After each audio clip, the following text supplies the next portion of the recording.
Live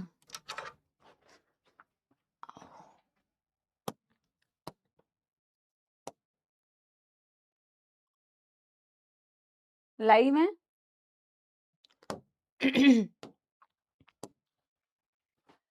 hello hello hello, नमस्कार नमस्कार नमस्कार, good evening good evening good evening. क्या मेरे बहुत ही प्यारे प्यारे जग से न्यारे सपोलो को नजर आ रही हैं आपकी प्यारी प्यारी जग से न्यारी समाप्ति ma'am? Very very good afternoon बेटा, गुड आफ्टरनून। कैसे हैं आप लोग? Good afternoon good afternoon good afternoon. आज का डेट क्या है? आज का डेट है 19 अगस्त 2026। ठीक है, और आज बेटा हमारे ये चैप्टर खत्म होने वाला है। आज हम डिसऑर्डर्स करेंगे, आज हम पीवाईक्यूज करेंगे, और जो टाइम बचेगा उसमें हम बेटा नया चैप्टर स्टार्ट करेंगे, क्योंकि तपस्या सीरीज आपको मैं रिकॉर्डेड फॉर्म में ही दूंगी। तपस्या सीरीज देखी थी जो स्ट्रक्चरल ऑर्गेनाइजेशन एनिमल्स की भेजी थी, उसका उसका जो पीडीएफ है, पीडीएफ फॉर्म में भी अपलोड करने के लिए बोला है। पता नहीं पीडीएफ फॉर्म अपलोड हुई है अब तक या नहीं हुई है। नहीं हुई होगी तो शायद आज अपलोड हो जाएगी। वेंसडे, आज वेंसडे ना, आज अपलोड होगी, आज अपलोड होगी। हाँ, very very good afternoon, very very good afternoon बेटा। Miss you ma'am, miss you बेटा, very very good afternoon. Tapasya series देख ली थी, पीडीएफ अपलोड नहीं हुई है डीपीपी फॉर्मेट में, वो आज अपलोड हो जाएगी। ठीक है ना, तो कोई बात नहीं, डीपीपी फॉर्मेट में जब हो जाए तो वो चेक कर लेना। ओके, विद द आंसर की अपलोड हो जाएगी, पीडीएफ फॉर्म अपलोड हो जाएगी। ऑल गुड बेटा, ऑल गुड। ठीक है, यस एवरीबॉडी, गुड आफ्टरनून बेटा, गुड आफ्टरनून। आप ठीक हो? एक्चुअली इट्स ऑल, ये वायरल वाला सीजन चल रहा है ना, इसीलिए little bit down, but it's okay. Class में आके अच्छा ही लगता है, तो इट्स ओके। आप लोग भी अपना ध्यान रखो, थोड़ा मौसम वैसा हो रहा है ना बेटा, तो sometimes you might feel little of the track, लेकिन कोई दिक्कत नहीं है।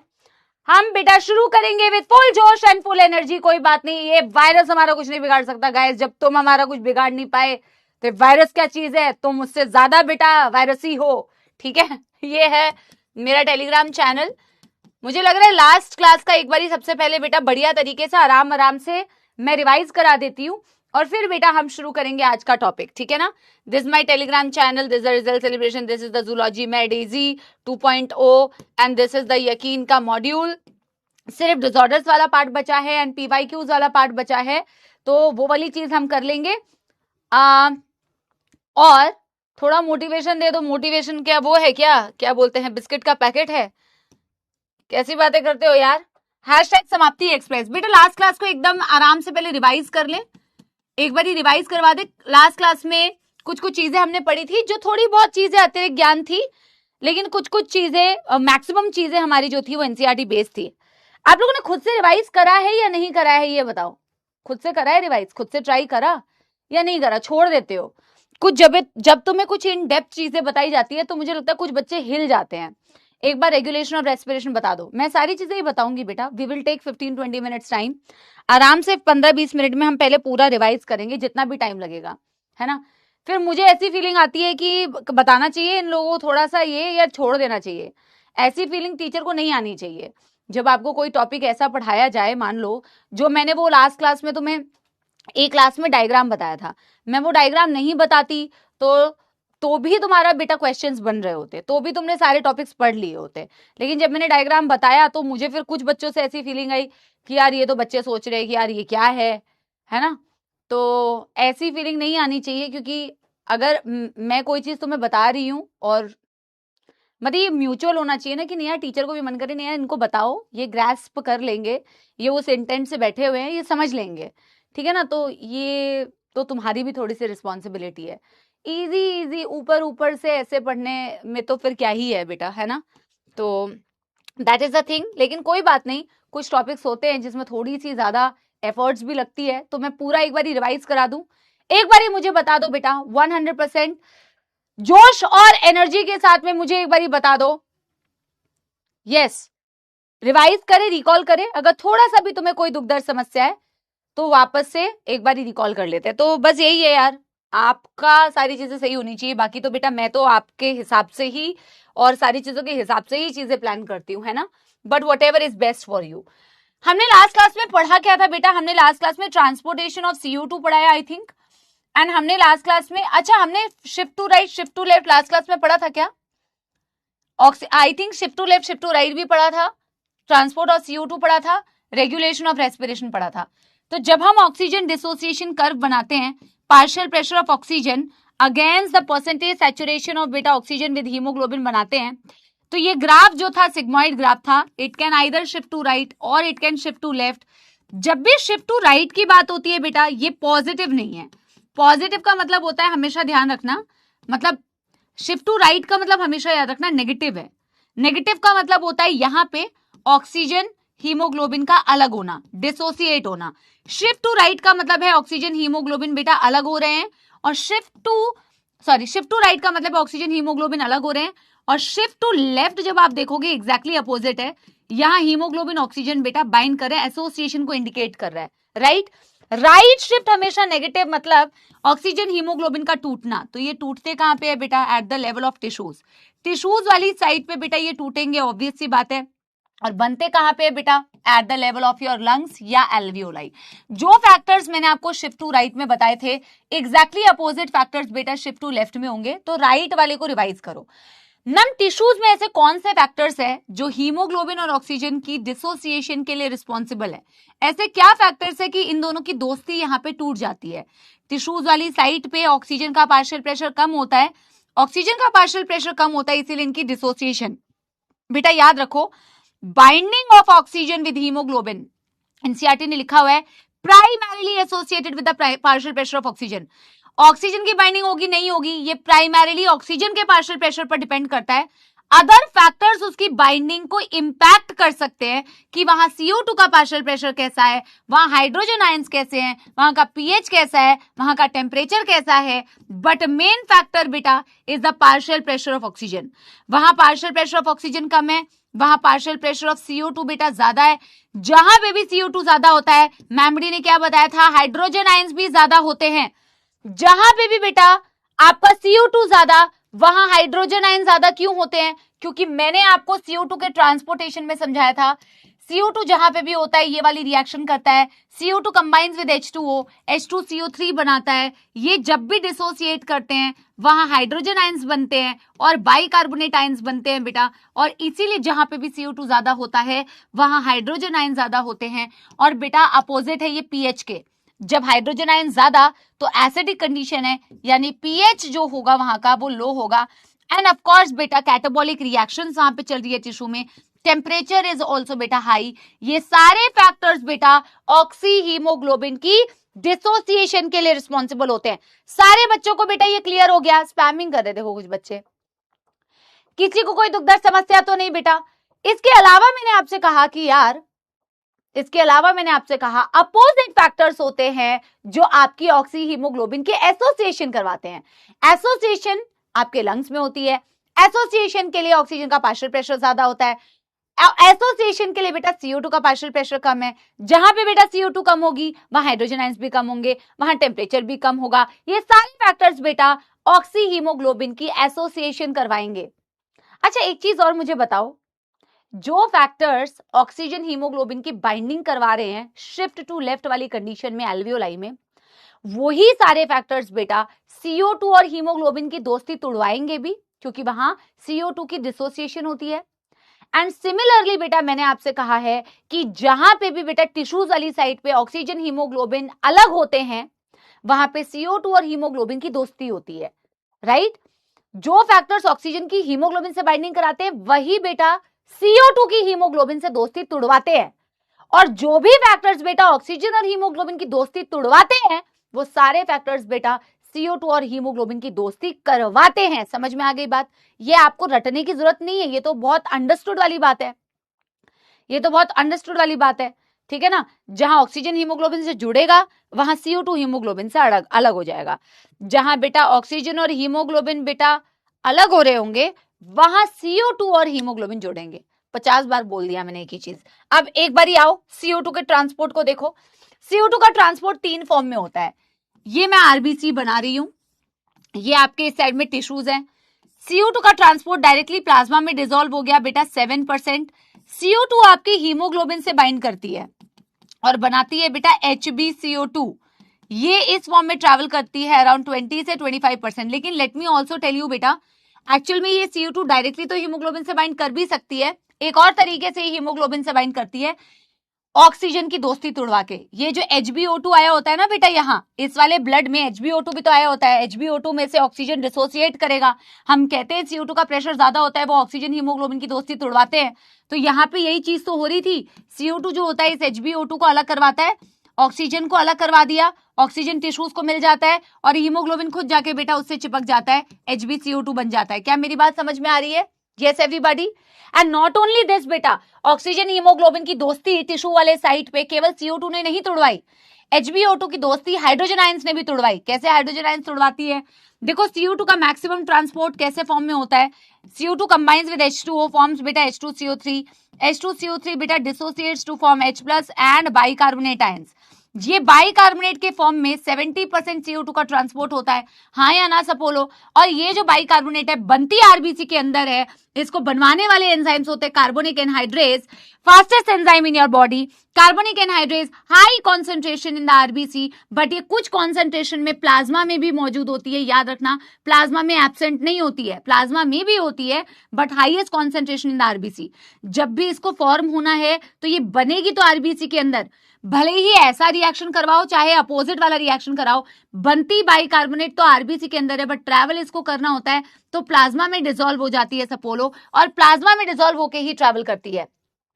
इसको बैलेंस करने के लिए एक बाइकार्बोनेट जब बाहर जाता है तो एक क्लोराइड आयन को आप अंदर ले आते हैं, इसको हम क्लोराइड शिफ्ट कहते हैं, हैम्बर्गर्स फिनोमिना कहते हैं, नॉट गिवन इन एनसीईआरटी, आप एडिशनली याद रख सकते हो।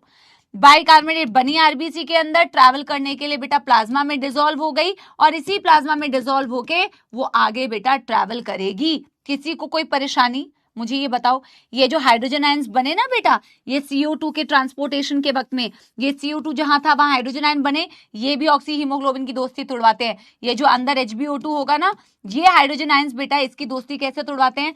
खुद जाके बेटा Hb से बाइंड कर लेंगे, हीमोग्लोबिन से बाइंड करके HbH बना लेते हैं और ऑक्सीजन को अलग कर देते हैं इससे, ताकि ऑक्सीजन तुम्हारे टिश्यूज को मिल जाए।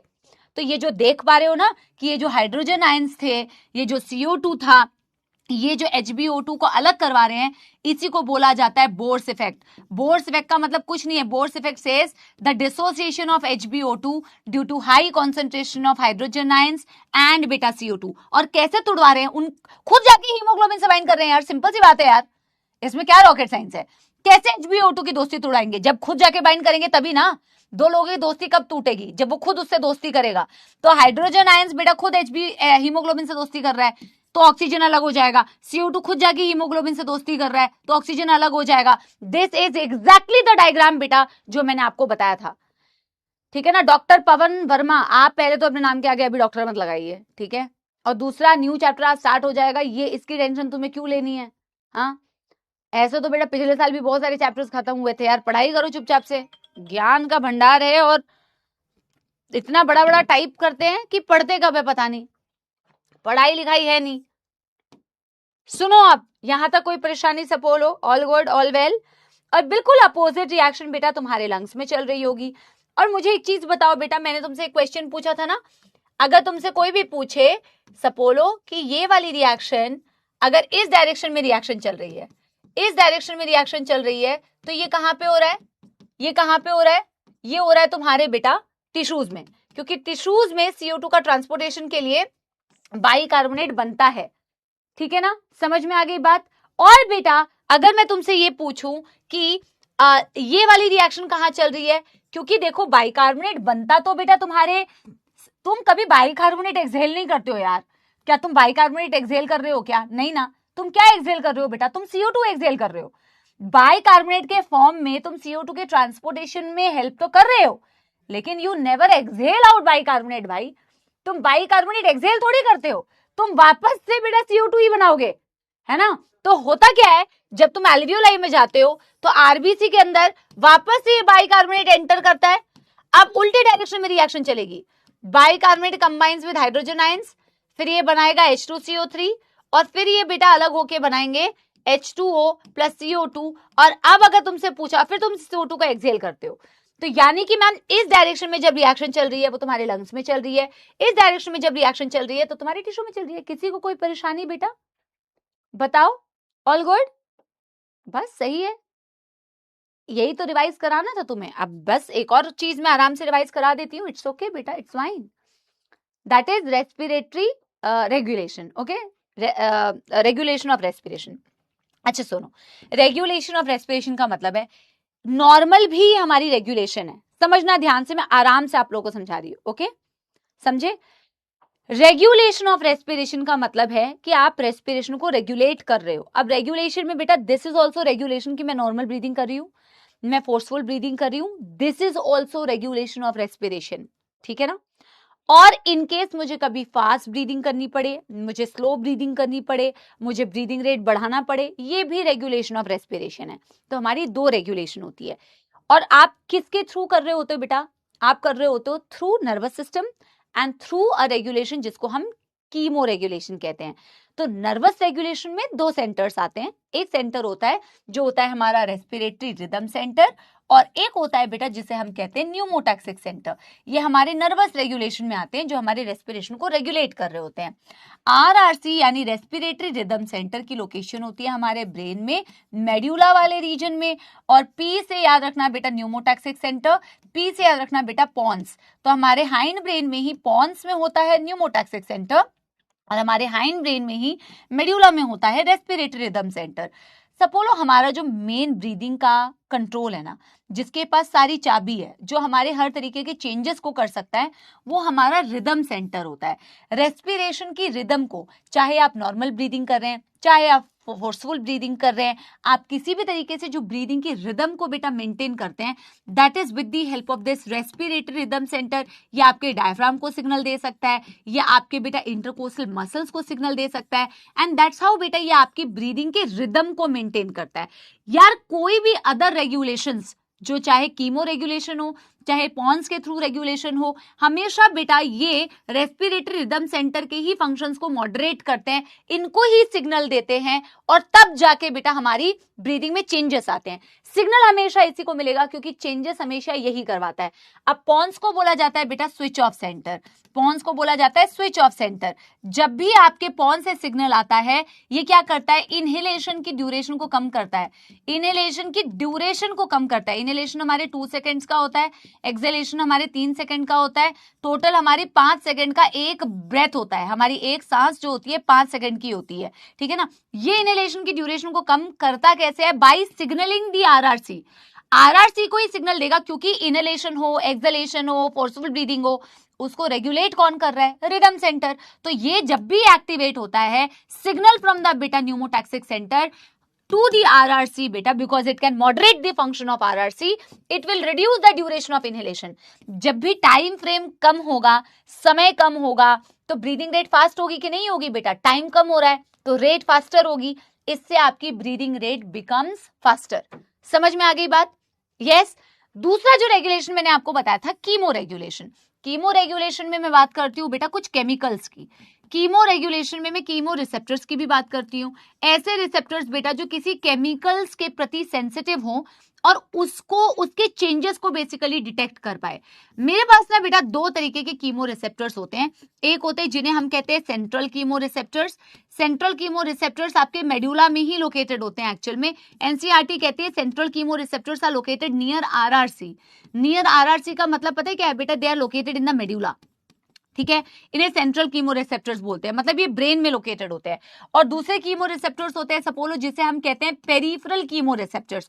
पेरिफेरल कीमो रिसेप्टर्स में बेटा दो आते हैं, एक होती है तुम्हारी आयोटिक बॉडीज और एक आती है बेटा तुम्हारी कैरोटेड बॉडीज, ठीक है ना? दीज आर बेटा पेरिफेरल कीमो रिसेप्टर्स। अब कीमो रिसेप्टर्स है तो केमिकल्स के प्रति सेंसिटिव होंगे। अब मैं रेस्पिरेशन की बात कर रही हूं तो मेरे पास कौन से केमिकल्स है यार? रेस्पिरेशन की बात कर रही हूं तो मेरे पास कौन से केमिकल्स है? मेरे पास CO2 है यार, मेरे पास हाइड्रोजन आयंस है यार, मेरे पास ब्लड में या CSF में हो सकता है ऑक्सीजन है। But let me tell you, ये सारे जो कीमो रिसेप्टर्स हैं ये ऑक्सीजन के प्रति सेंसिटिव नहीं होते हैं। They are not sensitive for oxygen. ये ऑक्सीजन की चेंज इन कॉन्सेंट्रेशन को डिटेक्ट नहीं कर सकते। सबसे पहला सवाल यही बनेगा, they can only detect the changes in the CO2 and hydrogen ion concentration. They are not sensitive for oxygen. सबसे पहले ये याद रखो। सपोलो अब मुझे एक बात बताओ, जो चीज तुम्हारे ब्रेन में लोकेटेड है, अब ये केमिकल्स को सेंस कर रहे हैं, केमिकल के चेंजेस को सेंस कर रहे हैं। अब जब तुम ब्रीदिंग की बात कर रहे हो, या देखो ब्लड से ही फिल्टर होके क्या बनता है? CSF। अगर तुम्हारे ब्लड में CO2 और हाइड्रोजन आयंस बदलेंगे तो अल्टीमेटली तुम्हारे CSF में भी बेटा हाइड्रोजन आयंस और CO2 में चेंजेस होंगे। अगर मैं बात करूं आपके सेंट्रल कीमोरिसेप्टर्स की, क्योंकि ये ब्रेन में लोकेटेड है और ब्रेन में हमारे पास जो फ्लूइड होता है दैट इज सेरिब्रोस्पाइनल फ्लूइड, यानी अगर मेरे बेटा CSF में CO2 और हाइड्रोजन आयन चेंजेस होंगे तो उसको ये दोनों तो डिटेक्ट नहीं करेंगे ना, क्योंकि ये उसके कांटेक्ट में नहीं है। जो बेटा CSF के कांटेक्ट में है वही CSF में मौजूद CO2 और हाइड्रोजन आयंस के चेंजेस को डिटेक्ट कर पाएंगे। बोलो हाँ या ना, यस और नो। तो आपके सेरिब्रोस्पाइनल फ्लूइड के कांटेक्ट में ही बेटा सेंट्रल कीमोरिसेप्टर्स होते हैं। अगर आपके CSF में CO2 और हाइड्रोजन आयंस में बदलाव होता है तो बेटा उसको डिटेक्ट करने वाला होता है सेंट्रल कीमोरिसेप्टर्स। और आयोटिक बॉडीज, तुम्हारी आयोटा है जो पूरी बॉडी को ब्लड सप्लाई कर रही है, और सॉरी ऑक्सीजनेटेड ब्लड सप्लाई कर रही है, आयोटिक बॉडीज आयोटा में लोकेटेड होते हैं। बेटा आयोटा में तुमने कभी भी डायग्राम देखा हो, ऐसे 3 बेटा ब्रांचेस बनाई जाती है आयोटा की। तो मेन ट्रंक से 3 ब्रांचेस निकलती है, इसमें से एक होती है कैरोटेड बॉडी। ये जो कैरोटेड बॉडी होती है ना, ये आपके ब्रेन को ब्लड सप्लाई करती है। तो आपके कैरोटेड आर्टरी में भी बेटा कुछ कैरोटेड बॉडीज होती है जो कीमोरिसेप्टर्स है। ऑफ कोर्स ये किसके कांटेक्ट में है? इन ब्लड वेसल्स के अंदर ब्लड भरा है यार, इन ब्लड वेसल्स के अंदर ब्लड भरा है। तो ब्लड में अगर there is a change in concentration of बेटा CO2 एंड हाइड्रोजन आयंस, तो उसको कौन डिटेक्ट करेगा? उसको ये तो नहीं डिटेक्ट करेगी, उसको वो डिटेक्ट करेगी जो ब्लड के कांटेक्ट में है भाई। तो अगर ब्लड में CO2 और हाइड्रोजन आयन चेंजेस हो रहे हैं, उस चेंज इन कॉन्सेंट्रेशन को aortic bodies and carotid bodies detect करेगी।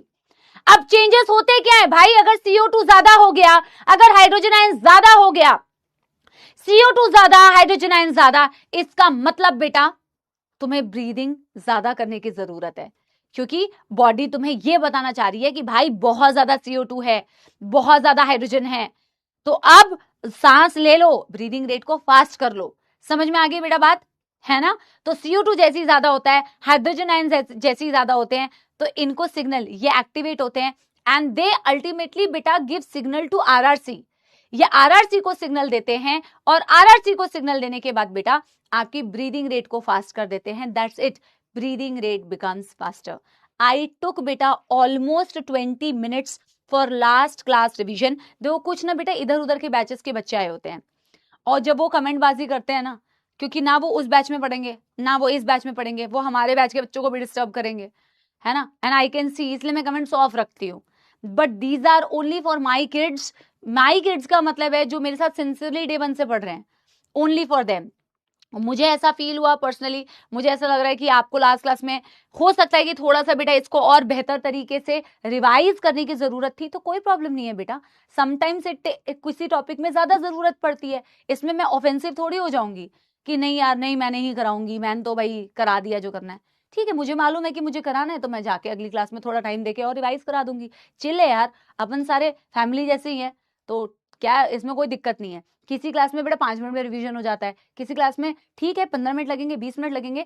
मुद्दा ये होना चाहिए कि अगर मेरे बच्चों को लगा है कि नहीं यार रिवीजन करना है थोड़ा सा और, तो करते हैं। बट फिर उसमें स्पैमर्स जो होते हैं ना, मुझे उनसे बड़ी दिक्कत है ना, कि वो पढ़ेंगे भी नहीं, वो अपनी कमेंटबाजी भी करेंगे, वो अपना रिस्पॉन्स भी शेयर करेंगे,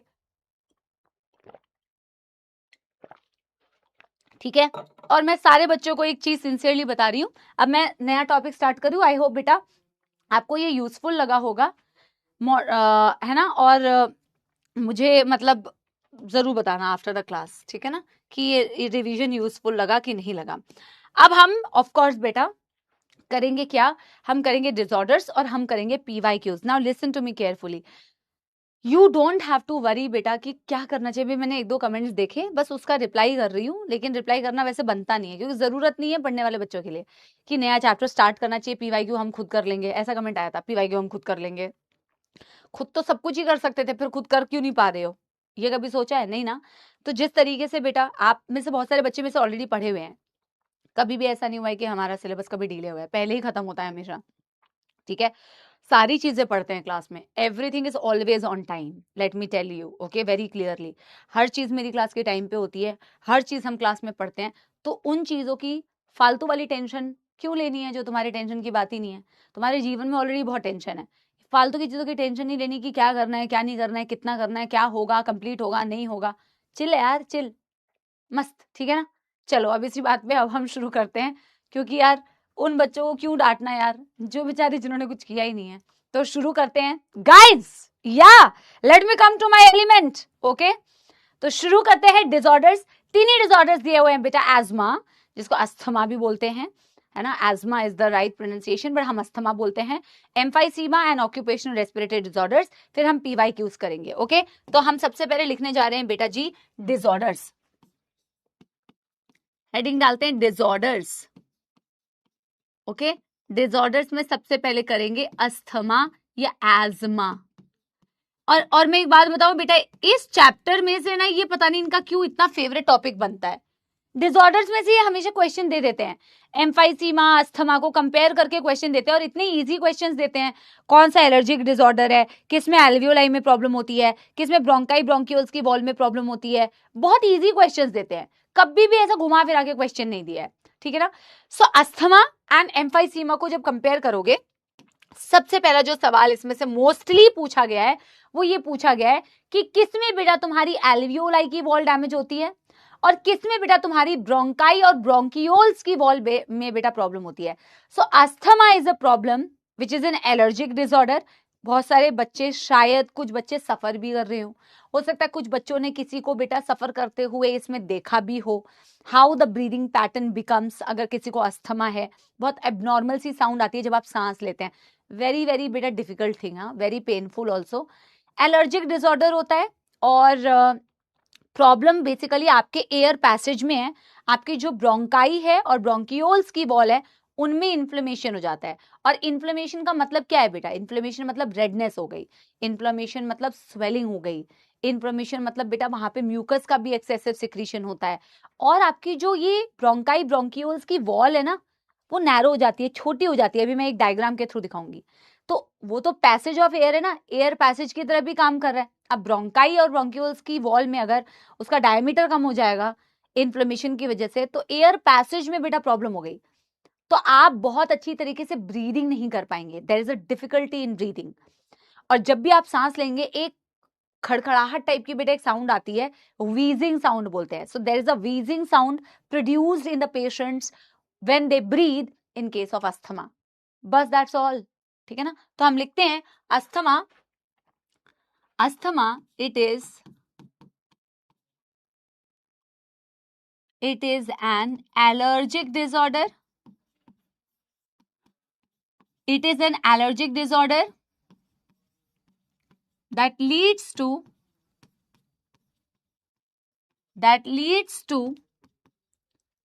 very important beta inflammation in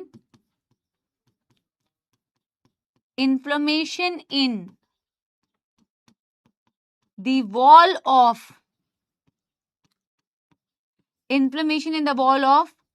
bronchi and bronchioles, beta, not in the alveoli. Okay, bronchi and bronchioles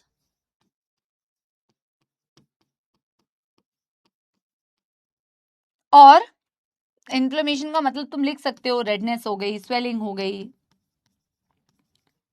etcetera. अच्छा, देयर इज अ स्पैज्म, ये तो एक बहुत इंपॉर्टेंट एक टर्म दिया हुआ है, there is a spasm, spasm in the wall of bronchi and bronchiole. Spasm का मतलब होता है लंबे दौरान के लिए वहां की जो मसल्स है वो कॉन्ट्रैक्टेड रह जाती है, प्रोलॉन्ग्ड कॉन्ट्रैक्शन, लंबे, प्रोलॉन्ग मतलब लंबे दौरान के लिए कॉन्ट्रैक्शंस हो जाएंगी उसकी वॉल में, तो एयर पैसेज नैरो हो जाता है। स्पैज्म का मतलब है spasm in the wall of bronchi and bronchioles, और स्पैज्म का मतलब है लंबे दौरान के लिए बेटा वो कॉन्ट्रैक्टेड रह गई। Spasm in the wall of bronchi and bronchioles, narrowing of the air passage, narrowing पतला हो जाना of air passage, air passage narrow हो गई, difficulty in breathing, difficulty in breathing,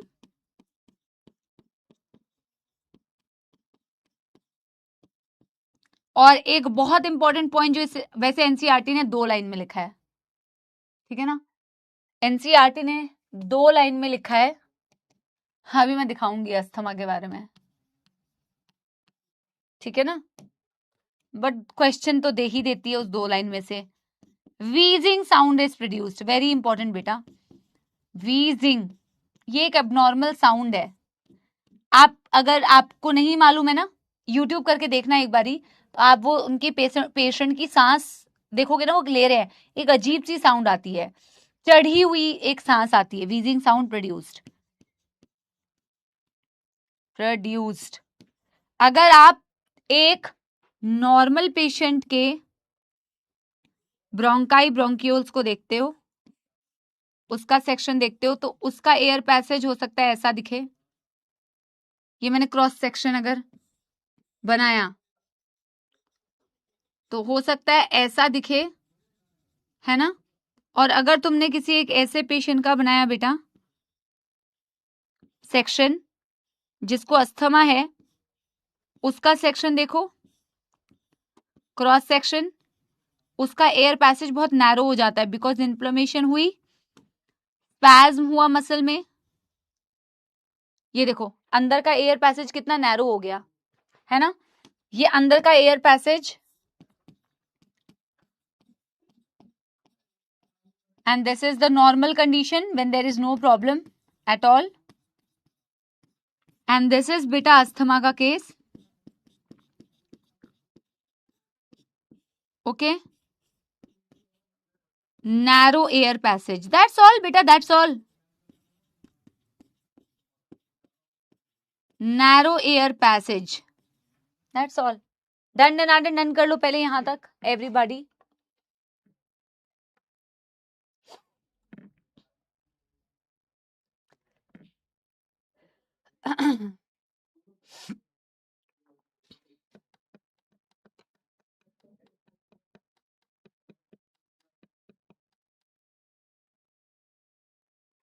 give me a thumbs up बेटा, है ना।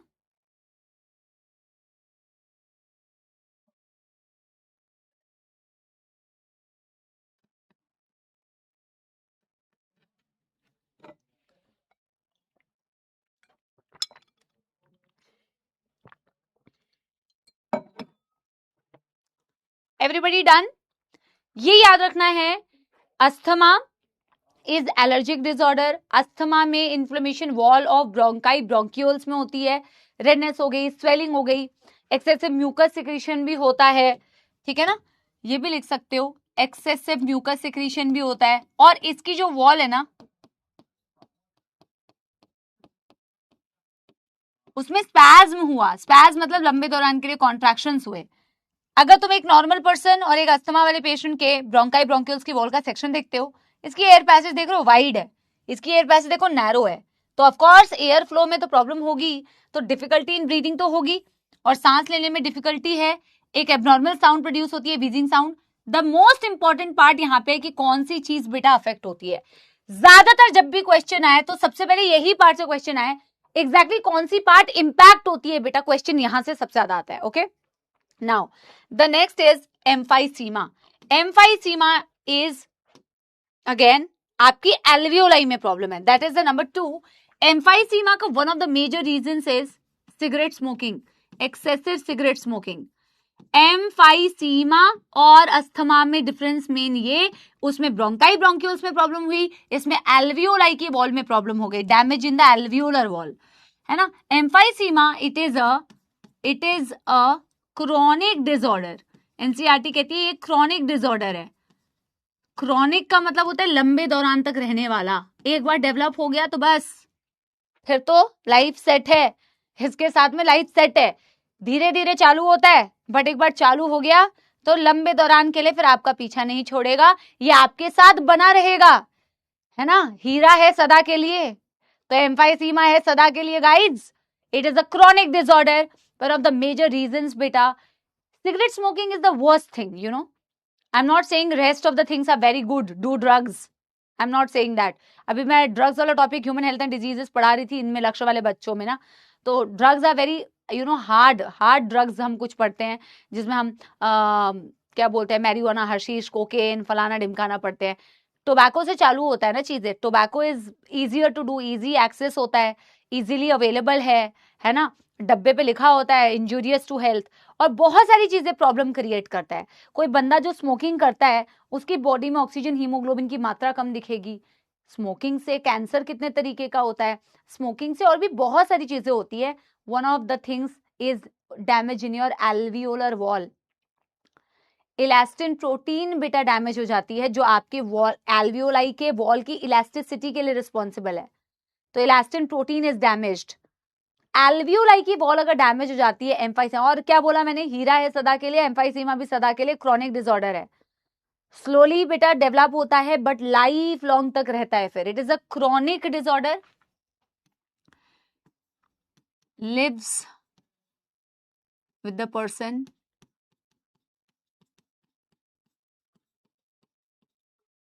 Prolonged.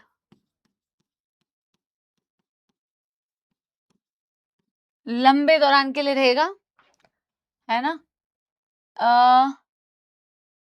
Which is due to, NCERT ने क्या कहा है, which is due to damage in the alveolar wall.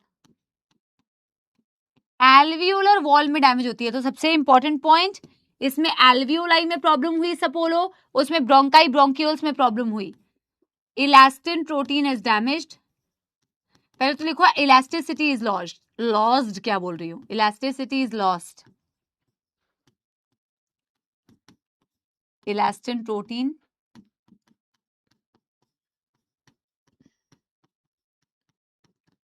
Damaged. अब अगर उसकी वॉल में बेटा डैमेज हो रहा है, अब देखो alveoli is the primary site for exchange of gases. Simple squamous epithelium से लाइंड होती है. अगर तुम इसमें बेटा इसकी वॉल को ही डैमेज कर दो, मान लो ये जो रेड एरिया है मैं कह रही हूँ ये डैमेज हो चुका है, अगर तुमने इसके बेटा सरफेस, अगर तुमने इसकी वॉल को ही डैमेज कर दिया, यहां से एक्सचेंज ऑफ गैसेस होना है, आपने बेटा सरफेस एरिया रिड्यूस कर दिया फॉर एक्सचेंज ऑफ गैसेस. भाई एल्वियोलाई से एक्सचेंज ऑफ गैसेस होनी है, तुमने एल्वियोलाई की वॉल को डैमेज कर दिया. अब जहां से एक्सचेंज ऑफ गैसेस होना है वो वॉल ही डैमेज्ड है, प्रॉपर एक्सचेंज ऑफ गैसेस नहीं हो पाएगी. एम्फाइसीमा का वर्ड का मतलब पता है क्या होता है, full of air. Emphysema word means ऐसा लग रहा है कि सांस भरी हुई है अभी भी लंग्स के अंदर, ऐसा लग रहा है.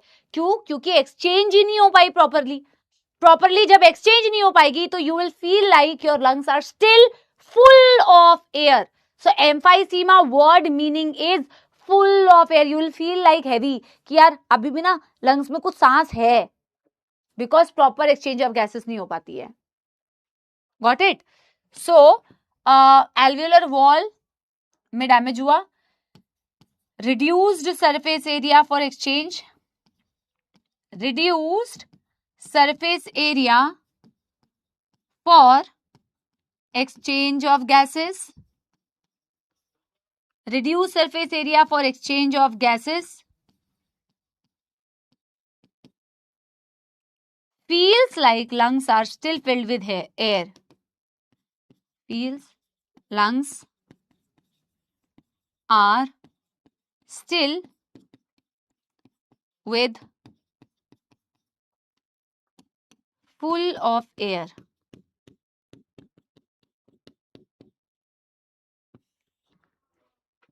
अब साइड में लिख सकते हो एम्फाइसीमा का मतलब ही ये होता है.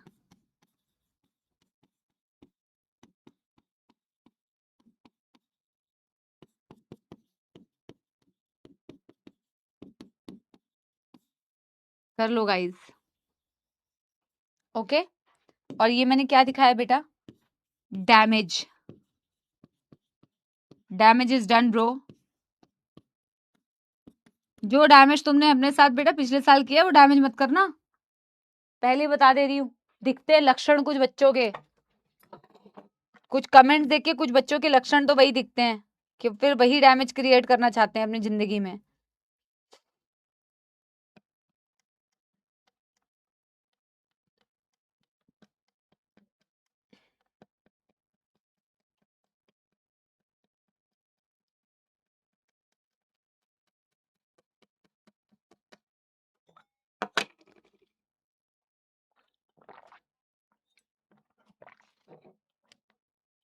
Done done done done everybody. Last करें occupational respiratory disorder. Occupational respiratory disorder करें. डन डन डन कर लिया सारे बच्चों ने. Yes everyone. ऑक्यूपेशनल का मतलब ही है किसी बंदे की ऑक्यूपेशन की वजह से. यार एक कोई इंसान है यार जो किसी माइंस में काम कर रहा है, कोल इंडस्ट्री में काम कर रहा है, स्टोन ब्रेकिंग फैक्ट्रीज में काम कर रहा है, सीमेंट फैक्ट्री में काम कर रहा है, इनफैक्ट सपोलो ये जो लकड़ी का काम करते हैं, घरों में घर बनाने में, कंस्ट्रक्शन के मटेरियल में काम करते हैं, they all I am saying, अगर कोई भी ऐसा इंसान जिसके काम में ही ऐसा है कि वो हमेशा पॉल्यूटेंट्स के कांटेक्ट में रहे, और हमारे यहाँ तो मास्क का कॉन्सेप्ट सिर्फ जिंदगी में एक ही बार आया था, वो था कोरोना गो, है ना। उसके बाद तो मास्क का कॉन्सेप्ट ही खत्म हो गया। इन जनरल भी हमें वैसे मास्क पहनना चाहिए सपोलो, वैसे let me tell you, in general भी हमें मास्क पहनना चाहिए जिस हिसाब से हमारी बेटा इंडिया की पोल्यूशन की कंडीशन है, we should wear. And there was a time, कुछ लोग जो मास्क पहनते थे ना कोविड के पहले से, हम उन पे हंसते थे कि यार ये लोग मास्क पहनते हैं, ये लोग मास्क पहनते हैं, but that's actually the right way, है ना। कोविड में तो 5-5 मास्क पहन के भी लोग घूम रहे थे कि कहीं गलती से भी ना हो जाए, है ना। सही बता रही हूँ, यहां से भी बचो, वहां से भी बचो, ऐसे पहनो वैसे पहनो, एन पता नहीं कौन कौन से N95 क्या क्या मास्क थे ना, कुछ कुछ मास्क आए थे अतरंगी। मैं मास्क की बात क्यों कर रही हूँ, क्योंकि ऐसे लोगों को रिकमेंड किया जाता है वेयर प्रोटेक्टिव मास्क, पर आप लोगों को मालूम है कि कितना ही पहनते होंगे। अब होता क्या है, जब इतने बेटा ज्यादा पॉल्यूटेंट के कांटेक्ट में आप एवरीडे बेसिस पर रहो, तो तुम्हारी बेटा लंग्स की तो बैंड बजेगी। वैसे ही लंग्स की बेटा इंडिया में बैंड बजी हुई है, जैसी हमारी बेटा इतनी साफ AQI है, उसमें तो हमारे लंग्स वैसे भी बल्ले बल्ले शावा कंडीशन में होंगे, है ना। अभी भी चेक कराओगे कुछ ना कुछ प्रॉब्लम आएगी ही, specially if you are in Delhi NCR, 100% कोई ना कोई प्रॉब्लम तो होगी ही होगी। पता है हम मजाक में बोल देते हैं, but it's a very bad thing यार, सच बता रही हूँ यार, ये तो बेसिक चीज है यार, हवा साफ होना यार नहीं मिल पा रही है। बट एनीवे यार, let's not go into that. अब ये बंदों को क्या प्रॉब्लम होगी, इनका लंग डैमेज होगा, इनमें लंग्स में फाइब्रोसिस हो जाती है, upper part of the lungs में fibre formation, fibres are stiff, lungs में स्टिफनेस आ जाएगी भाई, सीरियस लंग डैमेज है। फाइब्रोसिस का मतलब होता है लंग डैमेज हो गया है भाई, है ना। तो लंग डैमेज की कंडीशन हो जाती है, सीरियस लंग डैमेज होता है, upper part of the lungs में फाइब्रोसिस हो रही है, and that is called as occupational respiratory disorder. Occupational क्यों बोला, किसी बंदे के ऑक्यूपेशन की वजह से ही उसको ये हो रहा है। Such people are often recommended कि भैया मास्क पहन लो, ठीक है ना। अब क्या ही मास्क पहने। ऑक्यूपेशनल रेस्पिरेटरी डिसऑर्डर को न्यूमोकोनियासिस भी बोलते हैं। Pneumoconiosis is the name of occupational respiratory disorder. NCERT में दिया नहीं, एनसीईआरटी में दिया है किसी पर्टिकुलर पॉल्यूटेंट की वजह से जो ऑक्यूपेशनल रेस्पिरेटरी डिसऑर्डर होता है उसका नाम क्या है, जैसे सिलिकॉन की वजह से सिलिकोसिस, ये बहुत कॉमन है जो तुम्हारे पेपर में कभी पूछे जा सकते हैं, या एस्बेस्टोस की वजह से asbestosis. So these are different type of occupational respiratory disorder depending upon कौन से पॉल्यूटेंट की वजह से हुआ है। Getting my point. तो गाइस मैं यहां पे लिखती हूं occupational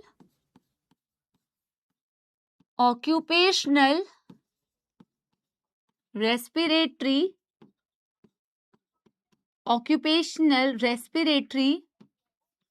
disorder.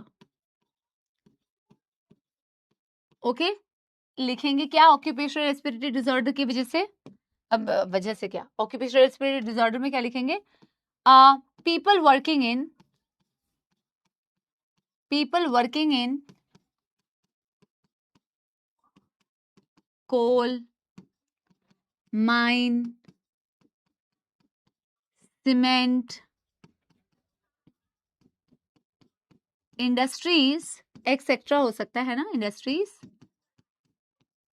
come across various pollutants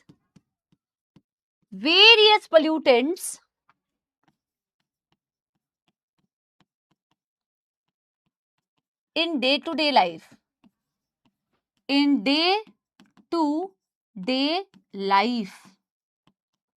various pollutant in day-to-day life, इनमें होता क्या है, causes serious lung damage, बेटा serious lung damage। और lung damage में हुआ क्या, आपको पता है ये फाइब्रोसिस कब बनती है, जब अल्कोहल भी कोई कंज्यूम करता है ना यार लंबे टाइम के लिए, तो भी उनमें सिरहोसिस की कंडीशन होती है। अगर आपने सुना cirrhosis, liver cirrhosis, that is also fibre formation. आपके लिवर में क्या बोलते हैं, मैं लंग्स को लिवर से क्या रिलेट कर रही हूँ, लंग्स में भी लिवर में भी क्या बोलते हैं, फाइब्रोसिस की कंडीशन होती है। सीरियस लिवर डैमेज जब होता है, जब अल्कोहल कंजप्शन होता है। मेरे दिमाग में ना ह्यूमन हेल्थ एंड डिजीजेस भी चल रहा है, लक्ष्य में ह्यूमन हेल्थ एंड डिजीजेस पढ़ा रही हूँ ना, पढ़ाया ना, तो वो भी दिमाग में रिलेट कर रही हूँ। Anyway, this is not liver, this is lungs में फाइब्रोसिस।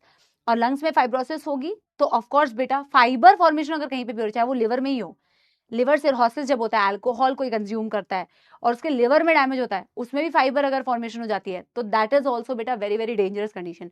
बिकॉज फाइबर फॉर्मेशन मतलब तुम्हारे नॉर्मल सेल्स, चाहे वो हिपैटोसाइट्स हो, चाहे वो तुम्हारे लंग्स की कंडीशन हो, तो दैट मीन्स बेटा तुम्हारी नॉर्मल सेल्स जो है वो रिप्लेस हो रही है, फाइबर फॉर्मेशन हो जा रहा है, which is of course not a good thing. तो सीरियस लंग डैमेज हो गया, और लंग और लिवर बेटा हमारा दोनों मिक्स हो गया है, बट कोई नहीं। सीरियस लंग डैमेज क्यों हुआ मैमड़ी? फाइब्रोसिस। फाइब्रोसिस का मतलब होता है fibre formation, fibre formation in the upper part of the lungs. Fibre formation is fibrosis in upper part of lungs, in upper part of lungs. बस that's it. अब एक चीज और लिखो, थोड़ा सा अतिरिक्त ज्ञान है बट लिख सकते हो वैसे। ऑक्यूपेशनल रेस्पिरेटरी डिसऑर्डर को ही क्या बोला जाता है? ऑक्यूपेशनल रेस्पिरेटरी डिसऑर्डर को ही क्या बोला जाता है? न्यूमोकोनियासिस बेटा। Respiratory disorder also known as occupational respiratory disorder, also known as pneumoconiosis. Pneumoconiosis किसी पोल्यूटेंट की वजह से नहीं है, न्यूमोकोनियासिस ऑक्यूपेशनल रेस्पिरेटरी डिसऑर्डर का दूसरा नाम है। Okay, pneumoconiosis, this is the other name of बेटा occupational respiratory disorder. This is not a type of pollutant की वजह से, इसी का दूसरा नाम ये होता है। अब इसके एग्जाम्पल्स जैसे कि किसी पोल्यूटेंट की वजह से, जैसे सिलिकॉन की वजह से सिलिकोसिस, जैसे बेटा एस्बेस्टोस की वजह से एस्बेस्टोसिस। Got it? एक पॉइंट और ऐड कर लो, such people are often recommended to wear protective mask. Such people are often recommended to wear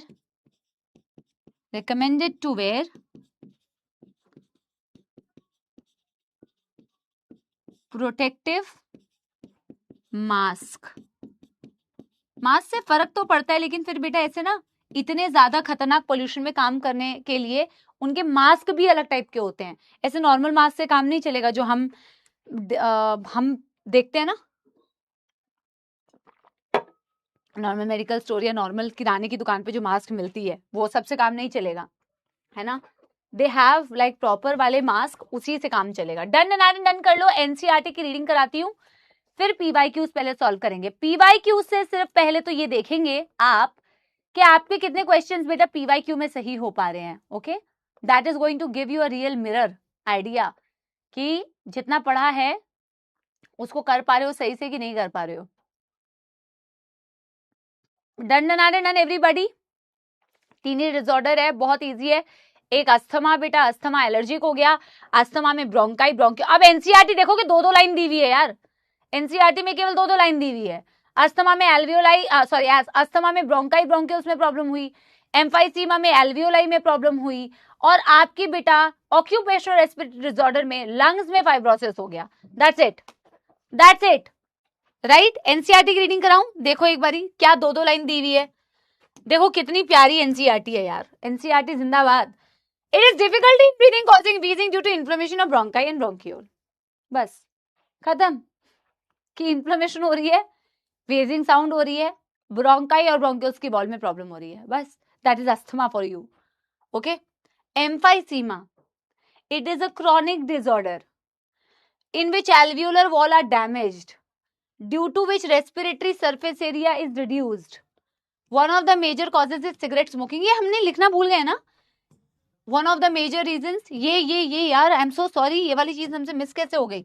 ये लिखो बेटा, ऐड कर लो कहीं पे ऊपर, ऐड कर लो। बोला तो था मैंने, मुझे याद है, फिर मैं ह्यूमन हेल्थ एंड डिजीजेस में पहुंच गई थी, heart, drugs and tobacco. One of the major reasons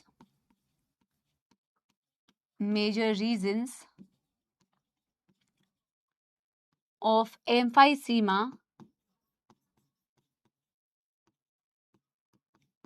is excessive cigarette smoking.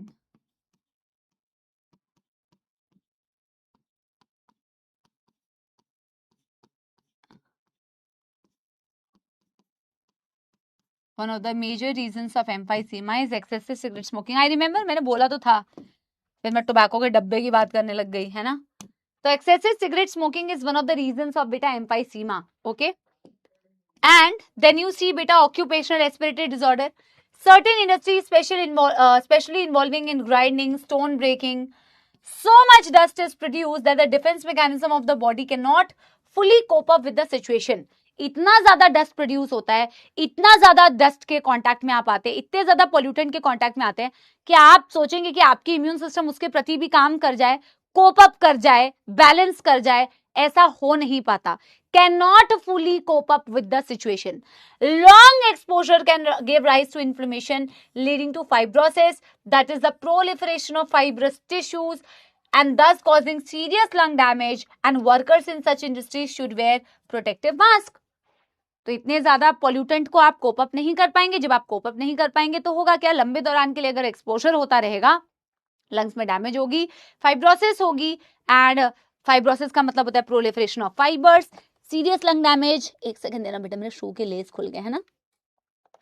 और बस यार, that's it, that's it. PYQ के लिए ना, अरे यार वो वाला पीवाईक्यू कहाँ है? ये तो सेम है. 2020 ये वाला कहाँ है हमारा जो 2025 में था? 2026 वाला पीवाईक्यू कहाँ गया? कहाँ लगा दिया मैंने? ये तो 2 क्वेश्चन रिपीटेड दिख रहे हैं. एक सेकंड बेटा देना, है ना? ये तो हमने पढ़ लिया. अभी मैंने बेटा इस साल आए हुए क्वेश्चंस कुछ लगाए थे ना, इसको डिलीट करो, ये तो कर चुके हैं. ये आई थिंक अभी क्या, अच्छा मुझे ये 2 सेम लगे थे. ठीक है, चलो करते हैं पीवाईक्यू ना. पीवाईक्यू करते हैं. कुछ क्वेश्चंस को बेटा पोल में कराएंगे, आप ईमानदारी से आंसर देना. हो सकता है किसी के पास बेटा पोल ना है. बेटा किसी को टॉपिक में कोई परेशानी, अगर आपके पास बेटा पोल नहीं है, तपस्या सीरीज कहाँ मिलेगी बेटा? बैच के अंदर ही नशरा बेटा अपलोड हुई होगी ना, बैच के अंदर ही अपलोड हुई होगी, बैच के अंदर ही मिलेगी आपको, और कहीं नहीं मिलेगी, ऐप के अंदर ही मिलेगी आपको. ठीक है, टॉपिक क्लियर हो गया बेटा? Yes, all good. ईमानदारी से पढ़ाई क्या करो बेटा, आप अपने टीचर्स को परेशान मत किया करो. ठीक है, everybody who is teaching you is wanting your selection. So आपकी सिलेक्शन के लिए जब सारे टीचर्स इतनी मेहनत करते हैं तो आपको भी मेहनत करनी पड़ेगी, है ना? Yes, all good.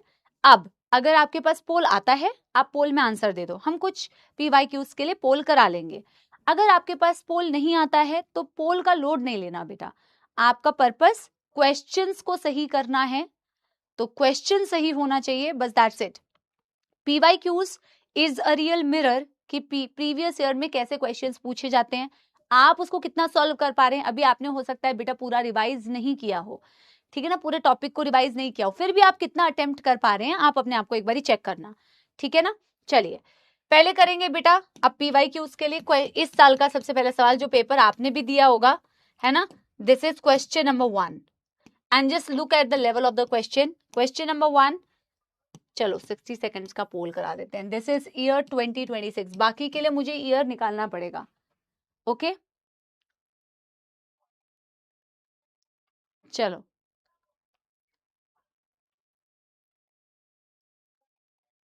एक बच्चा कह रहा है ट्रांसपोर्ट ऑफ CO2 पढ़ा दो मैम. अब बेटा बताओ, ये लोग फिर ना टीचर्स को फीडबैक भी देते हैं, जो ये बोल रहे हैं, कहेंगे पढ़ाया नहीं है, 1 स्टार रेटिंग.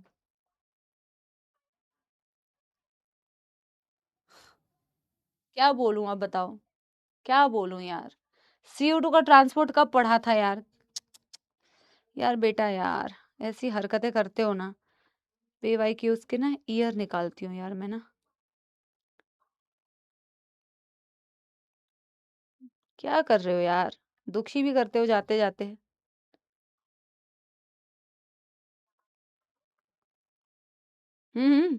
मैम ने नहीं पढ़ाया है, माइनस, रेटिंग इज माइनस. हाँ चलो ये तो खैर इस साल का है, ये तो पता ही है। एक्सपायरेटरी रिजर्व वॉल्यूम बेटा, एक्सपायरेटरी रिजर्व वॉल्यूम 1000 से 1100, ए का हो गया 3, ए का हो गया 3।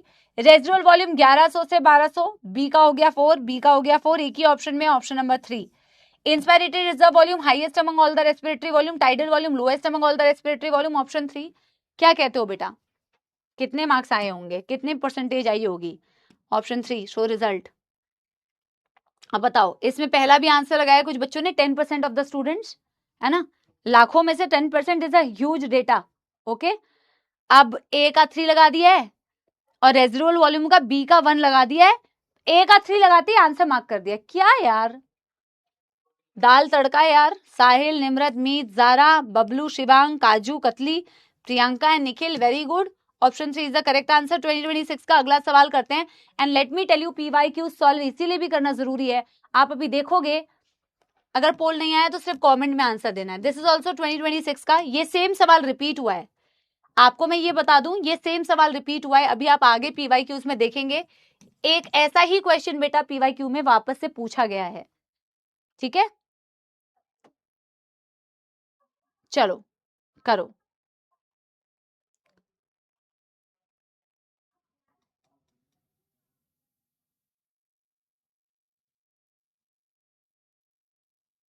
इस बार का कितना इजी है, सीक्वेंस में। ठीक है ना, करो करो, डन। आपको क्या करना है बेटा, सीक्वेंस ने करेक्ट ऑर्डर में इसे अरेंज करना है। Pulmonary ventilation by which atmospheric air is drawn and CO2 rich air is release out. क्या सबसे पहला स्टेप यही होना चाहिए? सी सबसे पहला होना चाहिए। आखिरी स्टेप तो मेरे हिसाब से, मैं अगर आखिरी स्टेप ढूंढ लूं तो भी मुझे आंसर मिल जाएगा। आखिरी स्टेप होना चाहिए जब आपकी सेल्स ने उसको यूज किया और बेटा कैटाबॉलिक रिएक्शन किया, यानी कि डी। तो मेरे को तो वैसे, अच्छा यार सी और डी वैसे दोनों में है यार, है ना, चलो कोई नहीं। सबसे पहले वेंटिलेशन हुई, diffusion of the oxygen across the alveolar membrane, फिर बी होगी, ऑप्शन 4। मिल गया आंसर। फिर transportation of gases by the blood, ये हमने डे 1 नंबर 1 क्लास जो की थी उसमें ये किया था हमने। Diffusion of oxygen between blood and tissues, that is a. And last फिर होगा बेटा cellular respiration, option 4 is the correct answer. क्या कहती है जनता, 90% अबव आएंगे? आएंगे तुम्हारे 90% अबव, ये बता दो बस। Option 4 is the correct answer. ये क्या कर रहे हो यार, मैंने वो मार्क किया, अब बताओ, अब बताओ, पढ़ेंगे नहीं, करेंगे नहीं, सारा दोष और सारी चीजें टीचर को देंगे इतने आसान सवाल में यार, इतने आसान सवाल में। अब मैं गुस्सा भी करूंगी तो नहीं कर सकती। आप क्यों गुस्सा कर रही हो मैम? गलती से गलत कुछ नहीं होता है बेटा। नहीं पढ़ाई करोगे तो गलती से गलतियां रिपीट करते रहोगे हर साल। Do you want to see yourself in the next यकीन बैच बेटा? मैं तो नहीं चाहती कि तुम फिर से यकीन बैच में आओ। बहुत समय है इनफ पढ़ाई करने के लिए, लेकिन आप उस पढ़ाई को छोड़ के टीचर को ज्ञान देते हैं, इधर उधर की बातें करते हैं। साहिल, आशु, परी, निम्रत, ढोलकपुर, लाडले, देवराज, शिवांश एंड फैजान, ठीक है ना। अच्छा चाहते हैं आपका, लेकिन आप अपना अच्छा चाहेंगे नहीं जब तक, तो बेटा मेरे अच्छा चाहने से क्या ही होगा। ये यार, ये अभी मत ही करो आप, इसको मैं ऐसे ही करा देती हूँ, इसके लिए पोल नहीं कराती। ये एक्चुअल में ना मिक्स करके क्वेश्चन आया हुआ है, आप शायद अभी नहीं कर पाएंगे, आप कर भी लेंगे क्योंकि आपने कुछ कुछ चीजें पहले पढ़ी हुई है। पर जो बच्चा पहली बार पढ़ रहा है उसके लिए मैं बता दूं, ये हर चैप्टर के बेटा डिसऑर्डर्स को मिक्स करके क्वेश्चन दिया हुआ है। जैसे एम्फाइसीमा, अच्छा इसमें तो ऑप्शंस भी नहीं दिए हुए मैंने अभी। एम्फाइसीमा में damage in the alveolar wall, angina pectoris होती है बेटा व्हेन एक्यूट चेस्ट पेन होता है, जो मैं अगले चैप्टर में पढ़ाऊंगी बॉडी फ्लूइड्स में, जब इनफ ऑक्सीजन आपके हार्ट मसल में नहीं पहुंचता है। ग्लोमेरुलर नेफ्राइटिस, जैसे नाम से समझ में आएगा, inflammation in the glomeruli. Tetany में आपको लोकोमोशन में पढ़ाऊंगी, rapid spasm in the muscle due to low level of calcium in the body. कोई दिक्कत नहीं है, ठीक है ना, ऑप्शन नहीं है, कोई बात नहीं है, कोई प्रॉब्लम नहीं है। ये 2025 में पूछा गया था, ये 2025 का ही अगला क्वेश्चन शायद है, एक बारी मैं देख लेती हूँ, ठीक है ना। नहीं, ये 2024 का है। अगला जो ये क्वेश्चन है ये शायद 2024 का है। चलो बेटा, बहुत इजी क्वेश्चंस है, ऐसे क्वेश्चंस में आपने गलती नहीं करनी है प्लीज। हाँ, ऐसे क्वेश्चन में गलती करोगे तो मैम को डिसअपॉइंटमेंट होगी कि इतने अच्छे से पढ़ाया, इतनी सारी चीजें पढ़ाई, इतने आसान सवाल पेपर में दिखेंगे, और पेपर में इतने आसान सवाल दिखने के बाद बच्चा गलत करके आए। आप ही के क्लास में से पढ़े हुए बच्चे 180 में 180 लेके आते हैं ना, फुल मार्क्स लेके आते हैं, अलग नहीं पढ़ते हैं, यही पढ़ते हैं। यस प्रियांशु, यही कंटेंट पढ़ते हैं बेटा, यही चीज पढ़ते हैं, ठीक है। चलो डन करो। This is 2024। Which of the following factors are favourable, अभी अभी रिवाइज भी कराया था मैंने। ऑक्सी हीमोग्लोबिन की दोस्ती करवानी है, शिफ्ट टू लेफ्ट में कौन सी ऐसी कंडीशन है जो इनकी दोस्ती करवाती है? लो PCO2 तो है, लेकिन लो PCO2 है तो लो हाइड्रोजन आयंस होंगे, लो PCO2 है लो टेम्परेचर होगा। हाई PO2 तो है बट हाई PCO2 नहीं है, लो PCO2 है।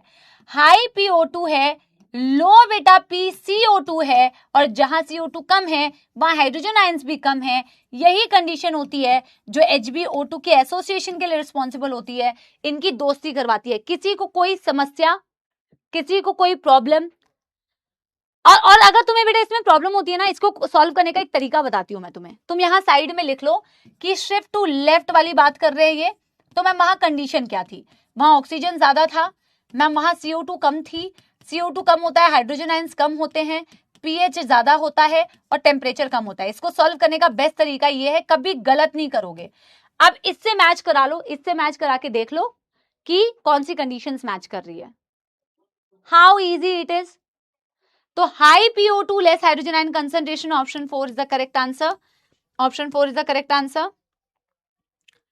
पोल करा के no students answered correctly, better performance, still better performance बेटा। Tanish, Geetesh, Anshika, Priyanshu, Rizwan, Uttalika, Anjali, Nimrit, Priyanka and Yash, very good यार। निमृत बेटा डूइंग वेल। हाँ चलो करते हैं। वैसे बहुत सारे बच्चे होंगे जिनके रिपीटेडली सही आंसर आते हैं। निमृत का नाम मुझे बहुत फ्रीक्वेंटली दिखता है। ये कौन से ईयर का क्वेश्चन होगा? ये 2024 का होगा। दिस इज 2024, ठीक है। चलो पोल करा रही हूँ, करो। This is question number 5। This is question number 5, करो इसको। दीपांशु बेटा थैंक यू सो मच बेटा, thank you so much for all your appreciation. दाल तड़का भी बहुत बार आता है वैसे। अब दाल तड़का का असली नाम तो मुझे नहीं पता है ना, कि क्या है।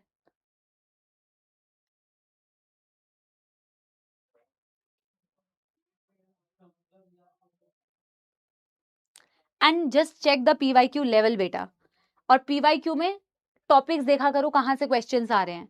तुम्हें दिख रहा है कहां से क्वेश्चंस आ रहे हैं? रेस्पिरेटरी वॉल्यूम, कैपेसिटीज, डिसऑर्डर्स, और shift to left shift to right वाली कंडीशंस। एक्सपायरेटरी कैपेसिटी क्या होती है बेटा? एक्सपायरेटरी कैपेसिटी टोटल एक्सहेलेशन की कैपेसिटी। एक बंदे ने नॉर्मल इनहेल कर लिया है, नॉर्मल इनहेल करने के बाद वो टोटल कितना एक्सहेल कर सकता है? एक टाइडल वॉल्यूम एक्सहेल कर सकता है, एक एक्सपायरेटरी रिजर्व वॉल्यूम एक्सहेल कर सकता है। This is his expiratory capacity. TV plus ERV, TV plus ERV, tidal volume plus expiratory reserve volume, A का हो गया 2, ए का 2, ए का 2। सेम बेटा इंस्पायरेटरी कैपेसिटी, उसने नॉर्मल एक्सहेल किया हुआ है, अब टोटल कितना इनहेल कर सकता है? Tidal volume plus inspiratory reserve volume, tidal volume plus inspiratory reserve volume, D का हो गया 3।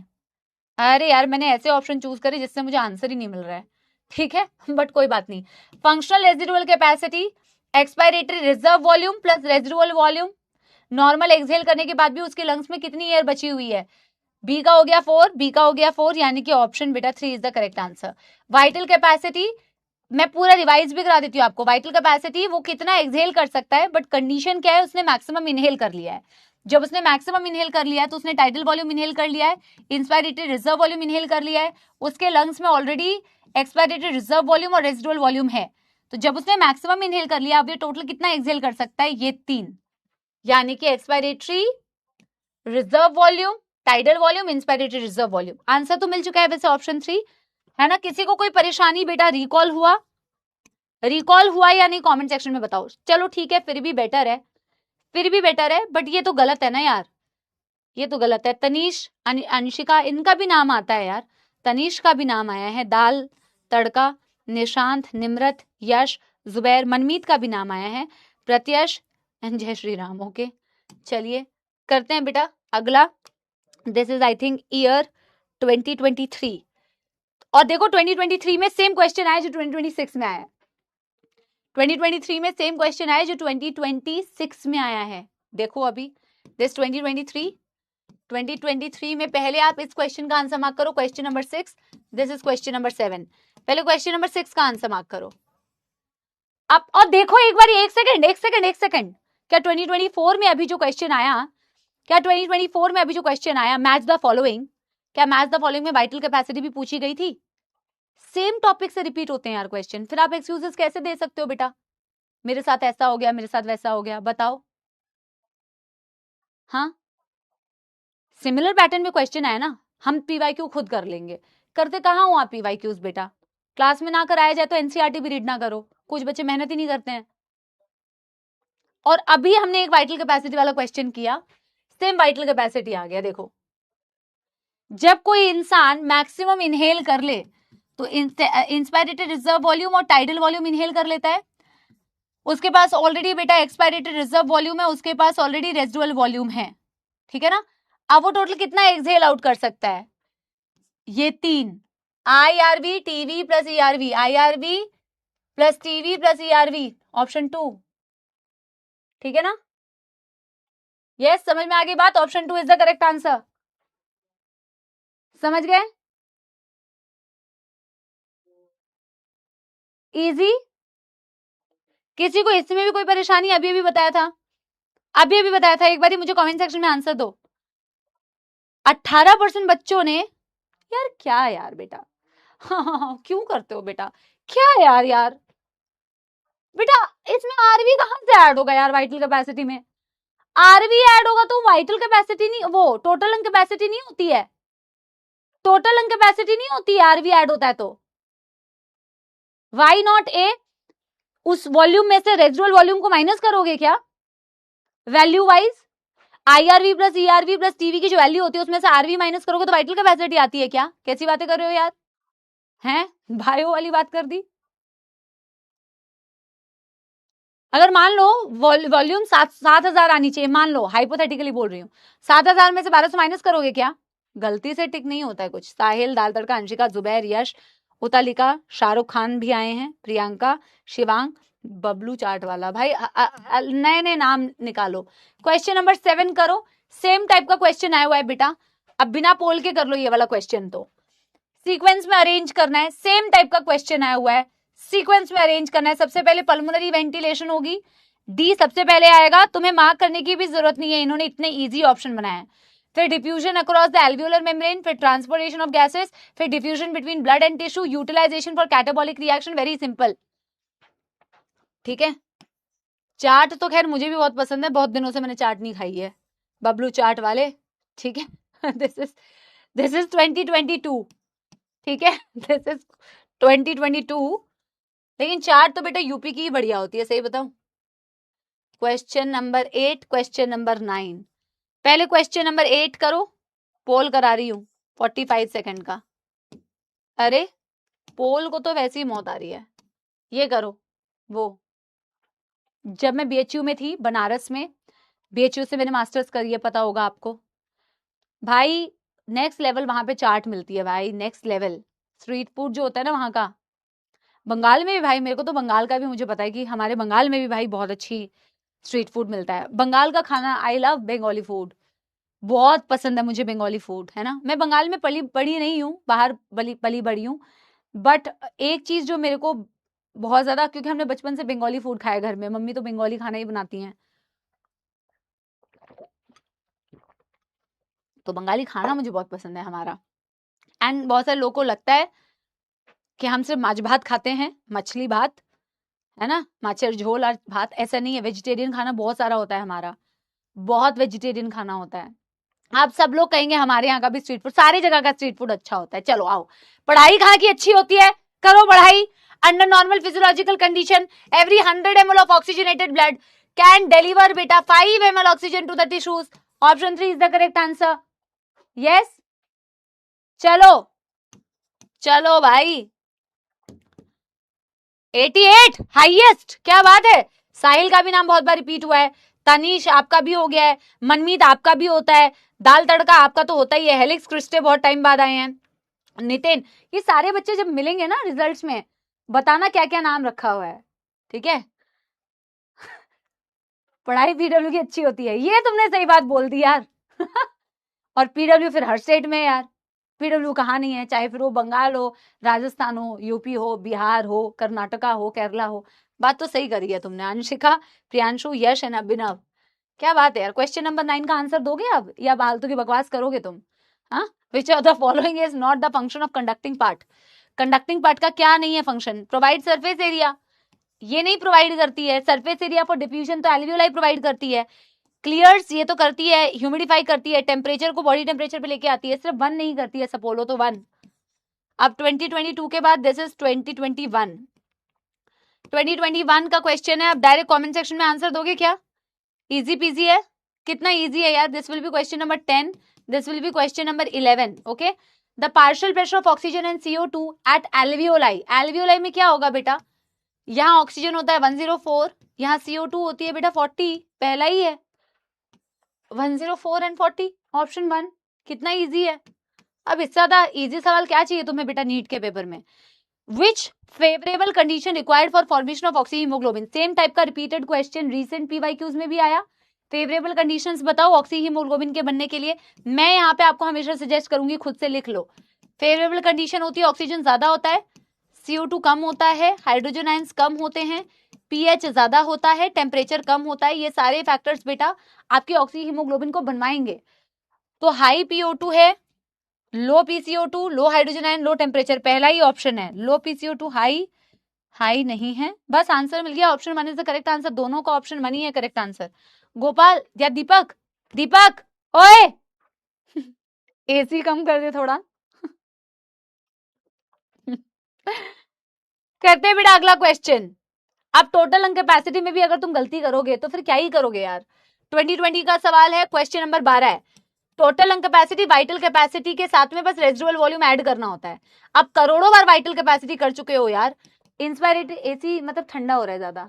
इंस्पायरेटरी रिजर्व वॉल्यूम प्लस बेटा tidal volume plus expiratory reserve volume plus residual volume, यही हो गया यार। ठीक है ना। एक्चुअली वो ना सुन नहीं रहा था, बैठा हुआ था और उसका ध्यान कहीं और था, इसलिए उसको ऐसे बुलाया ना। और कंप्यूटर से साउंड जाती है उसके पास, तो जैसे उसको ओए बोला ना उसको सुनाई दे गया। ठीक है ना, बढ़िया है दीपक। तो क्या मार्क किया तुमने? Residual volume, expiratory reserve volume, tidal volume, inspiratory reserve volume. थोड़ा शर्मीला है बस, ऑप्शन 4। ठीक है, अपनापन है इस ओए में ना, अपनापन होता है। ठीक है, चलो अगला क्वेश्चन करते हैं। अब इसके लिए मैं कराती हूं पोल। पोल में करिए आंसर गोल। This is question number 13। करिए। आइडेंटिफाई द बेटा wrong statement with reference to transport of oxygen. Wrong statement. चलो,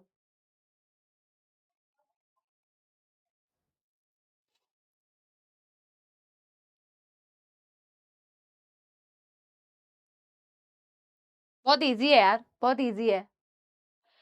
बोला एल्वियोलाई में लो PCO2 फेवर करती है फॉर्मेशन ऑफ ऑक्सी हीमोग्लोबिन को, ये तो सही बात है। एल्वियोलाई में CO2 का पार्शियल प्रेशर कम होता है, वो ऑक्सी हीमोग्लोबिन की दोस्ती करवाने के लिए रिस्पॉन्सिबल है। सही बात है मैमड़ी। Binding of oxygen with haemoglobin is mainly related to the partial pressure of oxygen, ये बात भी सही है। ऑक्सीजन की बाइंडिंग मेनली रिलेटेड है with the partial pressure of oxygen, जो मैं बता चुकी हूं तुम्हें।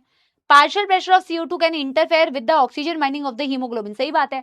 Other factors like CO2, temperature, pH, ये उसकी बाइंडिंग को इंटरफेयर कर सकते हैं, but mainly associated with partial pressure of oxygen.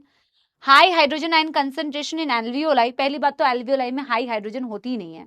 Alveoli में होती है लो PCO2, लो हाइड्रोजन आयन कंसंट्रेशन, और लो होती है तो वो फेवरेबल होती है ऑक्सी हीमोग्लोबिन के लिए। This is the incorrect statement, option 4 is the correct answer. देखते हैं आप लोगों ने बेटा क्या गुल खिलाए हैं। ये डांट पढ़ने से ज्यादा बेटर आंसर देते हो क्या?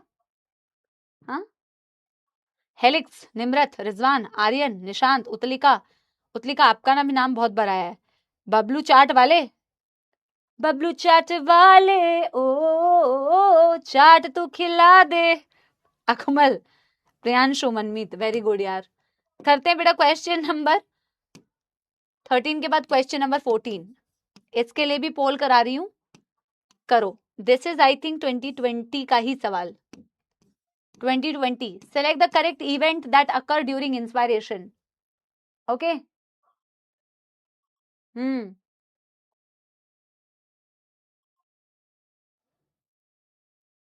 Correct event that occur during inspiration. क्या कॉन्ट्रैक्शन ऑफ डायफ्राम होता है?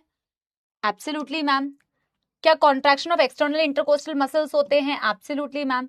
क्या पल्मोनरी वॉल्यूम डिक्रीज होता है? मैम नहीं। जब डायफ्राम कॉन्ट्रैक्ट करता है, ये फ्लैट हो जाएगा, तो आपका वॉल्यूम इंक्रीज होता है, वॉल्यूम इंक्रीज होता है, प्रेशर डिक्रीज होता है।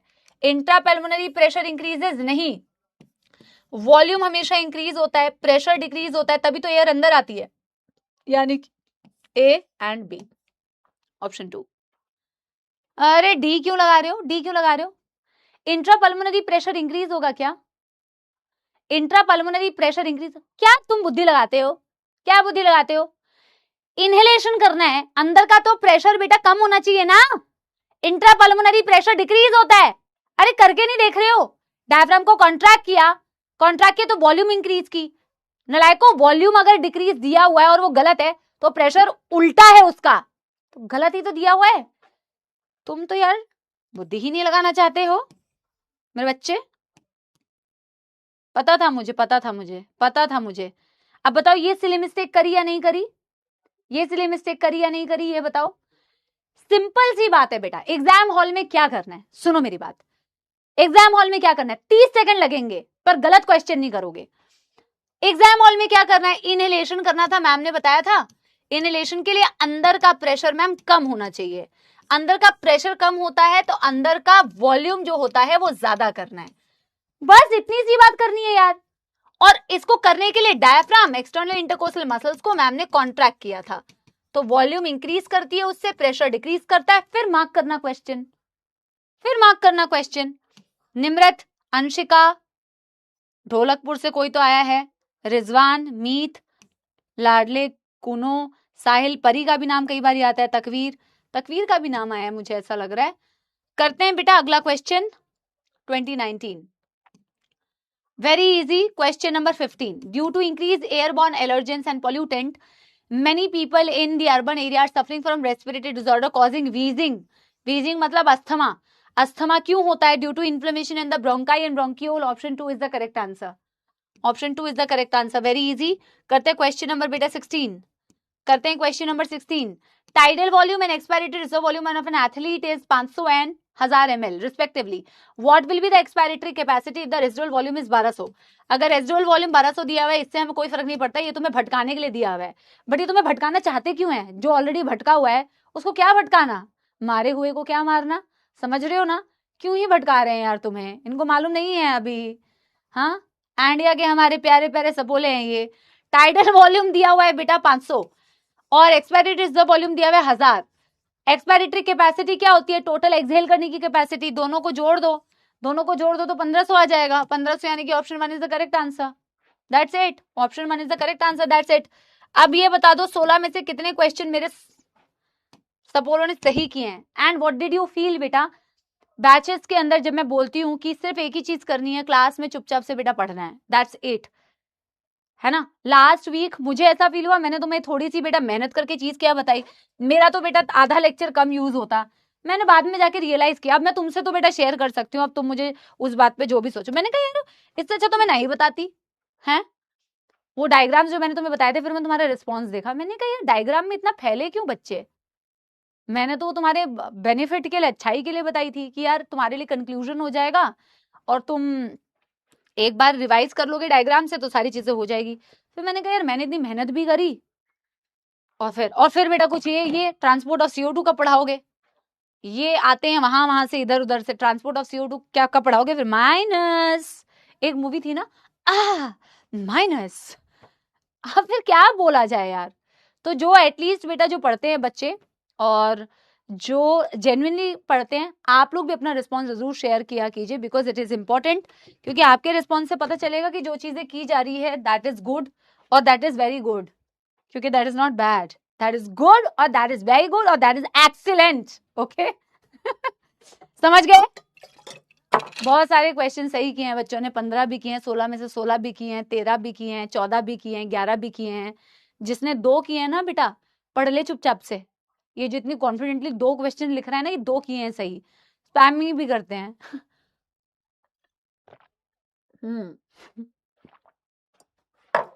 चलिए गाइज, वेरी गुड। और इसी बात के साथ में बेटा ईस्ट और west, zoology is the best. Okay, चलिए अब मैं आपको लास्ट के कुछ जो चंद मिनट बेटा बचे हैं ना हमारे, जो हमारे लिए बहुत जरूरी है, वी आर गोना बेटा start with the topic of body fluids and circulation. शुरू कर देते हैं। इसकी तपस्या सीरीज जब भी रिकॉर्ड करूंगी मैं आप लोगों के लिए रिकॉर्ड करके दे दूंगी, बट फिलहाल बेटा हम शुरू करने जा रहे हैं बॉडी फ्लूइड्स एंड सर्कुलेशन का चैप्टर।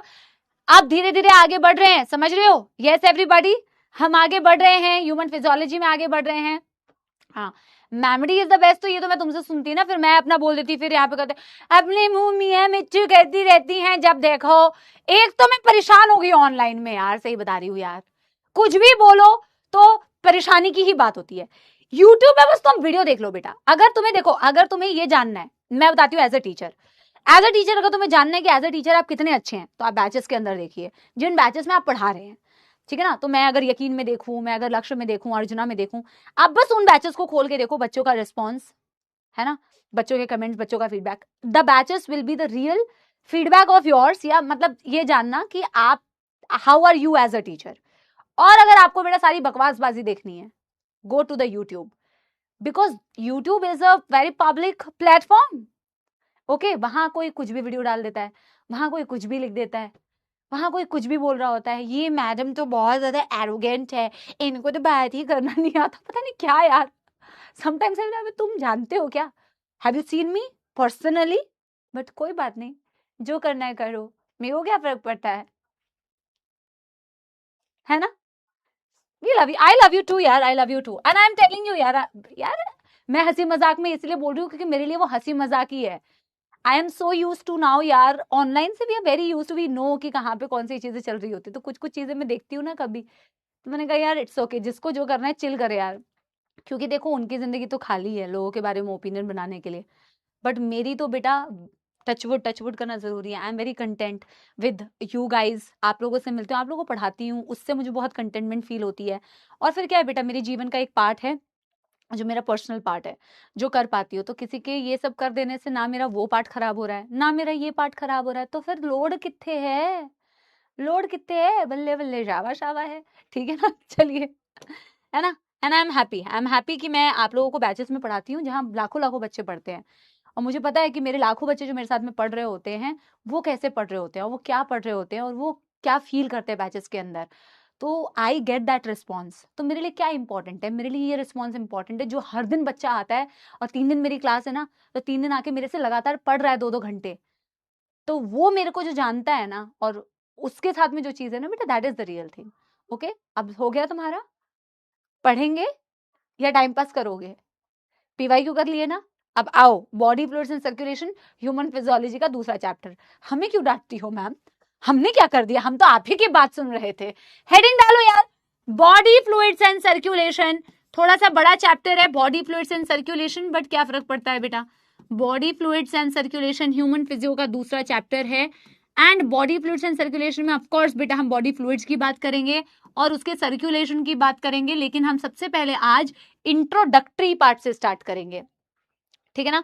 इंट्रोडक्टरी पार्ट से स्टार्ट करेंगे, जहां अच्छा इस चैप्टर का जो फर्स्ट पार्ट है उसमें बेटा एवरीबॉडी जोश होना चाहिए। लास्ट का में 15 मिनट्स चाहिए, बस 15 minutes. I will just give you the basic introduction, I will just need your 15 minutes, give me your 15 minutes, that's it बेटा। क्लास नहीं कर रही हूं ना, तब तक आपका अटेंशन स्पैन बिल्कुल फोकस आपको होना है। Okay, now when I talk about बेटा बॉडी फ्लूइड्स, तो एनिमल किंगडम की पहले बात करती हूँ। एनिमल किंगडम में जब मैं आपको एनिमल किंगडम पढ़ाऊंगी तो मैं लोअर एनिमल से शुरुआत करूंगी, जहां मैं मिस्टर पॉलीफेरा से शुरू करूंगी, और फिर मैं एकदम हायर बेटा ऑर्गेनिज्म की तरफ जाऊंगी, जहां मैं वर्टिब्रेट्स, जहां मैं कॉर्डेट्स की बात करूंगी, फाइलम कॉर्डेटा। मैं फाइलम पॉलीफेरा से चालू करते हुए फाइलम कॉर्डेटा तक पहुंचूंगी। लेकिन क्या सब में जो तरीका है बॉडी फ्लूइड्स का, या बॉडी फ्लूइड्स जो है सब में क्या सेम होती है? क्या सब में चीजों की सर्कुलेशन सेम होती है? बिल्कुल भी नहीं बेटा। सबसे पहले हम अपनी बात करते हैं, क्योंकि हम अपने आप को सबसे ज्यादा समझते हैं, कि अगर हम अपनी बात करें हायर वर्टिब्रेट, जिसमें तुम में हम सब आते हैं, मछली जल की रानी, जीवन जिसका पानी, एम्फीबियंस, रेप्टिलियंस, एव्स, मैमल्स, सब में जो जिनमें आते हैं, हमारे पास बेटा स्पेशल फ्लूइड्स होते हैं। हमारा बॉडी फ्लूइड बहुत इंपॉर्टेंट है, हमारा बॉडी फ्लूइड है हमारा blood.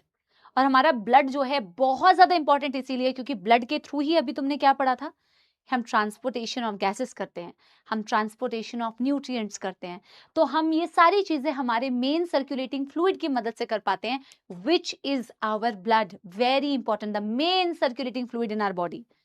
But when you talk about lower organisms, और ये एनसीईआरटी ने कहा है कि जो लोअर ऑर्गेनिजम्स होते हैं, जैसे कि आप पॉरीफेरा की बात करो, जैसे कि आप सीलेंट्रेटा की बात करो, सीलेंट्रेटा में आता है हाइड्रा, ये क्या करते हैं बेटा, ये अपने आसपास जो फ्लूइड है ना, फ्लूइड नहीं है, पानी है, वो सर्कुलेटिंग वाटर जो है ना, उस पानी की मदद से बेटा, वो पानी उनके बॉडी के कैविटी के अंदर, एक स्पेस के अंदर, not the true body cavity, body के अंदर के स्पेस के अंदर आती है।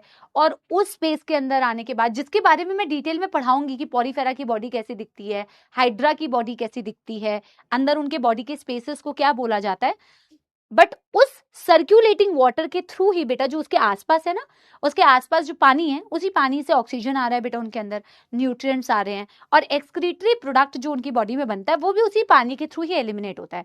इससे मैं आपको एक और बात बता दूं, एनसीईआरटी की स्टार्टिंग की लाइन दी हुई है, मैं एनसीईआरटी का वो लेके नहीं आई हूँ, बट मैं तुम्हें वो लाइन अभी रीड कराऊंगी, फोन से देख के अभी रीड कराती हूँ। उसमें पता क्या दिया हुआ है, उसमें दिया हुआ है कि हमारे सेल्स को कंटिन्यूअसली ऑक्सीजन की सप्लाई देना जरूरी होता है। जरूरी तो होता है ना, क्यों जरूरी होता है बेटा, ऑक्सीजन लगातार दोगे तो वो लगातार एटीपी बनानी है, उसको एटीपी तो बनती रहनी चाहिए, तो वो ऑक्सीजन दोगे तो वो ग्लूकोज को तोड़ रहा है, वो न्यूट्रिएंट्स को तोड़ रहा है, उसको यूटिलाइज कर रहा है और एनर्जी बना रहा है। एनर्जी बनाते बनाते उसके बाई प्रोडक्ट्स भी तो बनते हैं, CO2 भी बनाता है, और भी बहुत सारे ऐसे प्रोडक्ट्स होंगे जो कंटिन्यूअसली बनते हैं, जिसको एलिमिनेट करना भी जरूरी है। तो आपकी ऑक्सीजन के सप्लाई के लिए, आपकी चीजों की एलिमिनेशन के लिए ये कंटिन्यूअस प्रोसेस है जो होते रहना चाहिए। इसमें हमारे बॉडी फ्लूइड का बहुत इंपॉर्टेंट रोल है। न्यूट्रिएंट्स मिलना सेल्स को, ऑक्सीजन मिलना सेल्स को, एलिमिनेशन ऑफ बेटा वेस्ट, उसके लिए हमारे ब्लड का बहुत इंपॉर्टेंट रोल है। बट लोअर ऑर्गेनिज्म में यही सेम चीज कि ऑक्सीजन उनको मिल रहा है, न्यूट्रिएंट उनको मिल रहा है, ये सारी चीज बेटा उनके आसपास के पानी के थ्रू है, क्योंकि वो लोअर एनिमल्स है। एनसीईआरटी की ना वो लाइन एक बारी मैं आपको रीड कराती हूँ, देखो एकदम ना स्टार्टिंग में दिया हुआ है। यूजुअली ना हम उस लाइन को पढ़ते नहीं है, रुको मैं ना एनसीईआरटी का निकालती हूँ। ये देखो एक लाइन है बेटा, सुनना, अभी आपको मैं नेक्स्ट डे ना एनसीईआरटी से read कराऊंगी। You have learned that all the living cells have to be provided with oxygen and nutrients and other essential substances. सही बात है ma'am. And also the waste or harmful substances produced have to be removed continuously for healthy functioning of the tissues. लगातार जो harmful या waste substances है उनको remove भी करना पड़ेगा ताकि tissues healthy functioning कर सके. Therefore, it is essential to have efficient mechanisms for the movement of these substances to the cells and from the cells. बोला इसीलिए बहुत ज्यादा जरूरी है कि एफिशिएंट मैकेनिज्म्स हो जिनसे हम सेल्स तक वो चीजें यूजफुल पहुंचा भी पाए और हार्मफुल चीजों को वहां से हटा भी पाए. फिर वही बोला है सिंपल ऑर्गेनिज्म में क्या होता है, कॉम्प्लेक्स ऑर्गेनिज्म में क्या होता है, जो मैं अभी बेटा आपको बताऊंगी. ओके, इसको एक बार लिखते हैं, बॉडी फ्लूइड्स एंड सर्कुलेशन. और इसको ना बेटा बिल्कुल बेसिक्स, आज मैं बिल्कुल बेसिक बता के जा रही हूँ, कल की क्लास में करेंगे ना यार इसको, है ना, आगे कंटिन्यू करेंगे. तो ऐसे मान लो ऑक्सीजन कंटिन्यूअसली बेटा सेल्स को मिल रहा है ना, न्यूट्रिएंट्स भी कंटिन्यूअसली सेल को मिल रहे हैं. न्यूट्रिएंट्स में मैं अभी ग्लूकोज बता देती हूँ, मान लो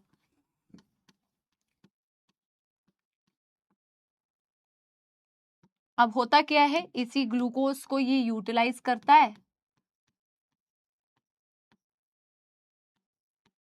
तो क्या हो रहा है मेमोरी.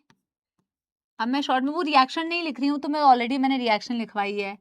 एटीपी बना, एनर्जी बनी, CO2 and other products also are formed बेटा, जिसको हमें एलिमिनेट करना है. कैटाबॉलिक रिएक्शन चल रही है, तो कंटिन्यूअसली प्रोवाइडेड, छोटा सा ही लिखेंगे है ना, ऐसे लिखते हैं, कंटिन्यूअसली प्रोवाइडेड और CO2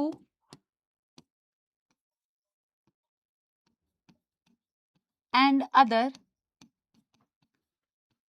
harmful products continuously removed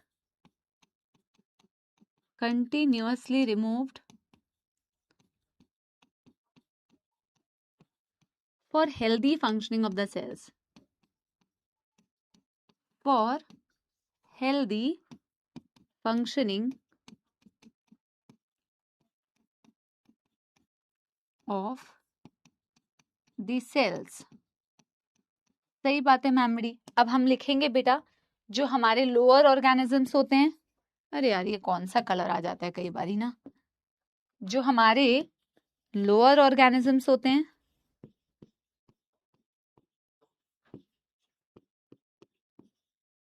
अब उसमें मैं एग्जाम्पल ही वो दे रही हूँ जो एनसीईआरटी में दिया हुआ है. फॉर एग्जाम्पल बेटा हमारा प्यारा प्यारा जग से न्यारा पॉरीफेरा. बॉडी में बहुत सारे पोर्स होते हैं, छेद होते हैं, ठीक है ना. सीलेंट्रेटा हो गया, सीलेंट्रेटा, जिसमें आ गया hydra. Okay. doesn't have specialized fluid, doesn't have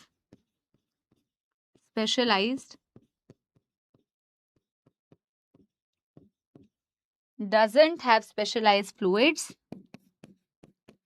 instead utilizes.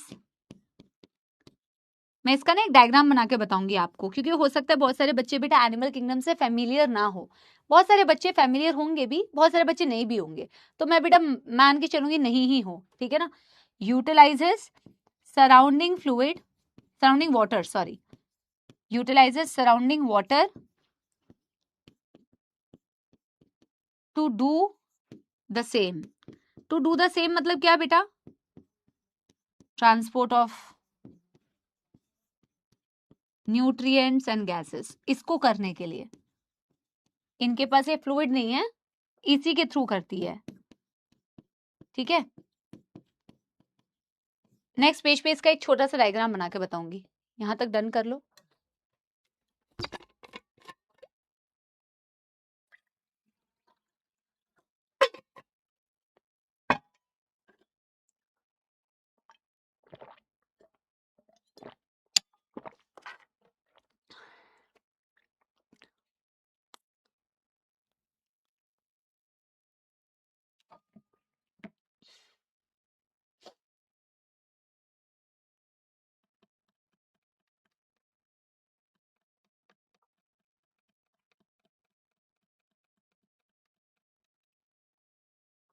Done.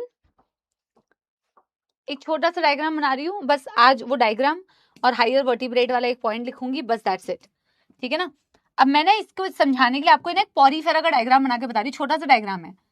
जो पॉरीफेरास होते हैं ना बेटा, उनकी बॉडी में ऐसे बहुत सारे छेद होते हैं और इनके ना चारों ओर पानी होता है, क्योंकि ये पानी में ही रहते हैं. ये टेरेस्ट्रियल नहीं होते हैं, ये पानी में रहते हैं, ठीक है. तुम देख रहे होगे मैंने ना इसकी बॉडी को कैसे बनाया है. इसकी बॉडी को मैंने ऐसे बनाया जहां तुम्हें इसकी बॉडी के अंदर ना बहुत छोटे छोटे छोटे छोटे पोर्स नजर आ रहे हैं. आ रहे हैं नजर? छोटे छोटे पोर्स, ये these are the minute pores, small pores. What my point? और इसके चारों ओर क्या है सपोलो? इसके चारों ओर पानी है. हमारी बॉडी में जो चीज हमारा, आप इतना बड़ा मत बनाना यार, मैंने गलती से बहुत बड़ा बना दिया है.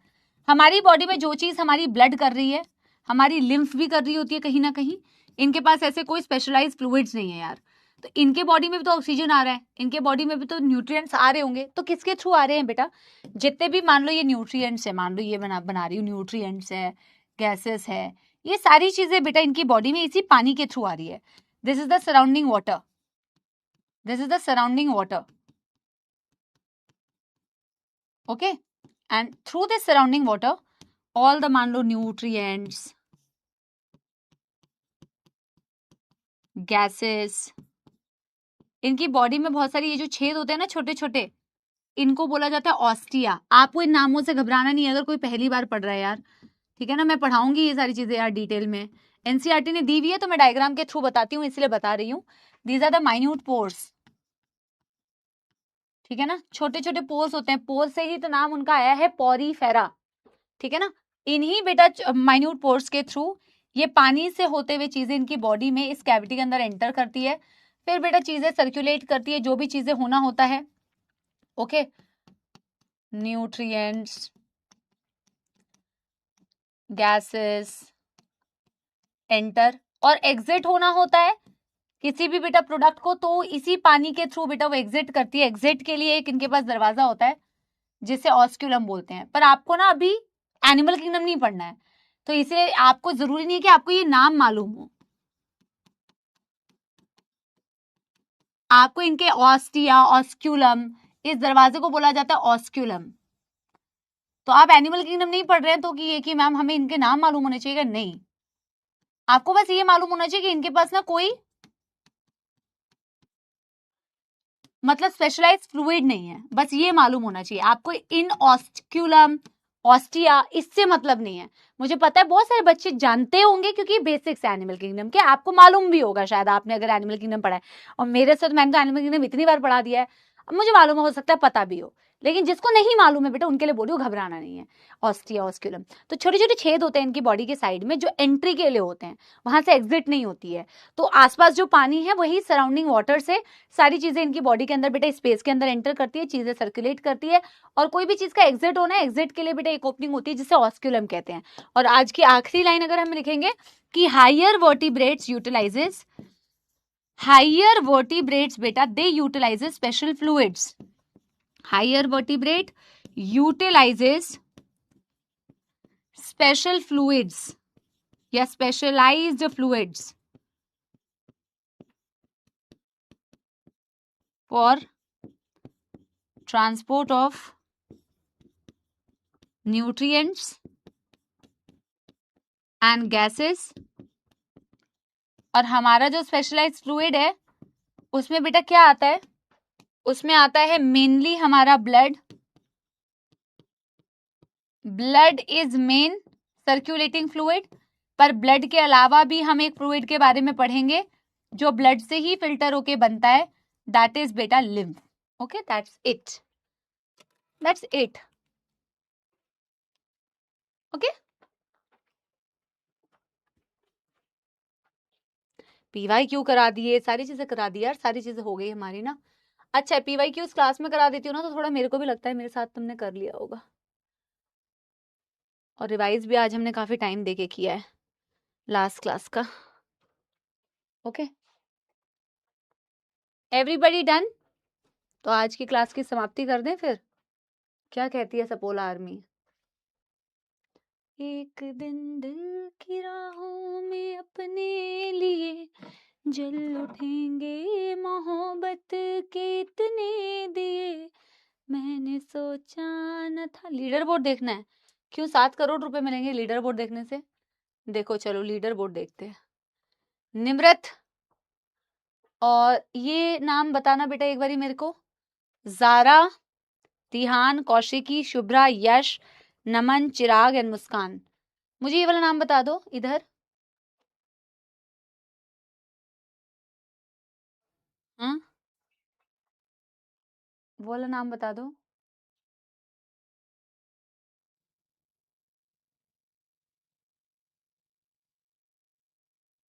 अमन, ओके अमन, ओके डन। नहीं बेटा नोट थोड़ी करना था, बिल्कुल नोट नहीं करना था आपको, तो बस बेटा टाइम पास करना था। नोट तो कोई और करेगा ना। चलो इसे लिख लो। लव यू टू बेटा, लव यू टू। क्लास के बाद अपना रिस्पॉन्स जरूर शेयर करना, डू लेट मी नो आप लोगों को लेक्चर कैसा लगा, ठीक है ना? लिख लो, लाइव स्लाइड में ले आई हूं ना मैं।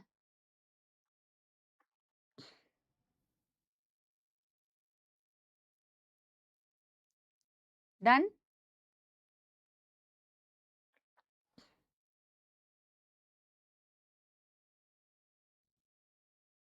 गल गल ते शक कर दे ऐतबार जरा भी नहीं हुण तेरियां अखियां च मेरे ले प्यार जरा भी नहीं।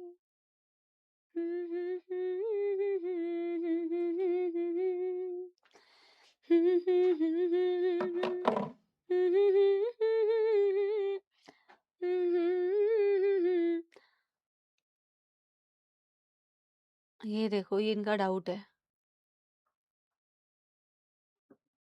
है मेरा लीडर बोर्ड में क्यों नहीं आता? सारे करेक्ट किए हैं।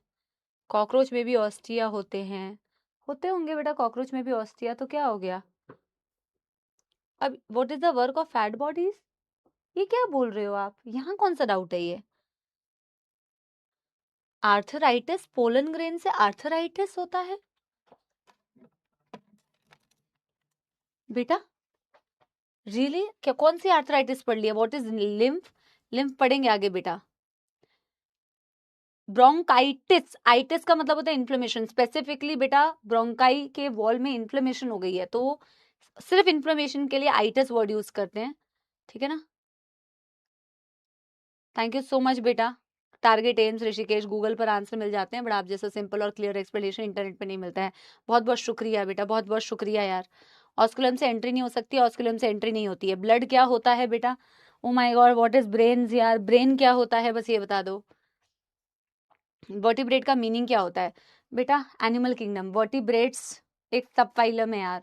कॉर्डेटा फाइलम के अंदर एक सब फाइलम आता है। वो हिसिंग का मीन्स क्या है? हिसिंग का मतलब क्या है? वीजिंग होता है, वीजिंग साउंड। गूगल करके एक बार देखना, वीजिंग साउंड एक बार देख लेना अस्थमा के पेशेंट्स में, वो साउंड बेटा ऐसे आता है, ठीक है ना? एक बार और क्या बता दे?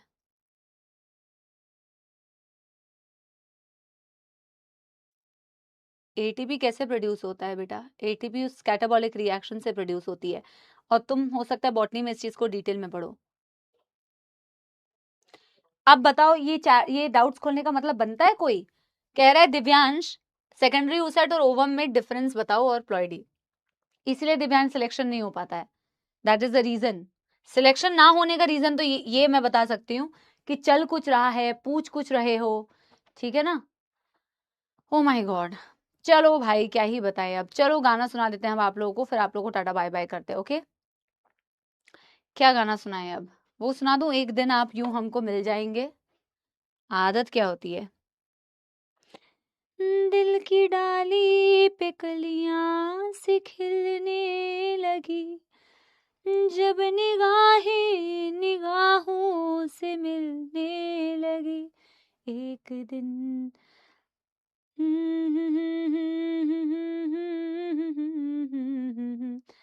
सजनी रे, सजनी रे, कैसे कटे दिन रात, कैसे हो तुझसे बात। एक गाना ना बहुत पहले मैं सुनती थी कि, पर अभी मुझे याद नहीं आ रहा यार। यार मेरे को ना गाने ना, इतने गाने यार हो गए हैं गाए हुए। कोई मैंने गाने लिख रखे हैं तो मैं तुम्हें सुनाती हूँ, बहुत पहले कभी सुनाया हो मैंने तुम्हें कोई गाना।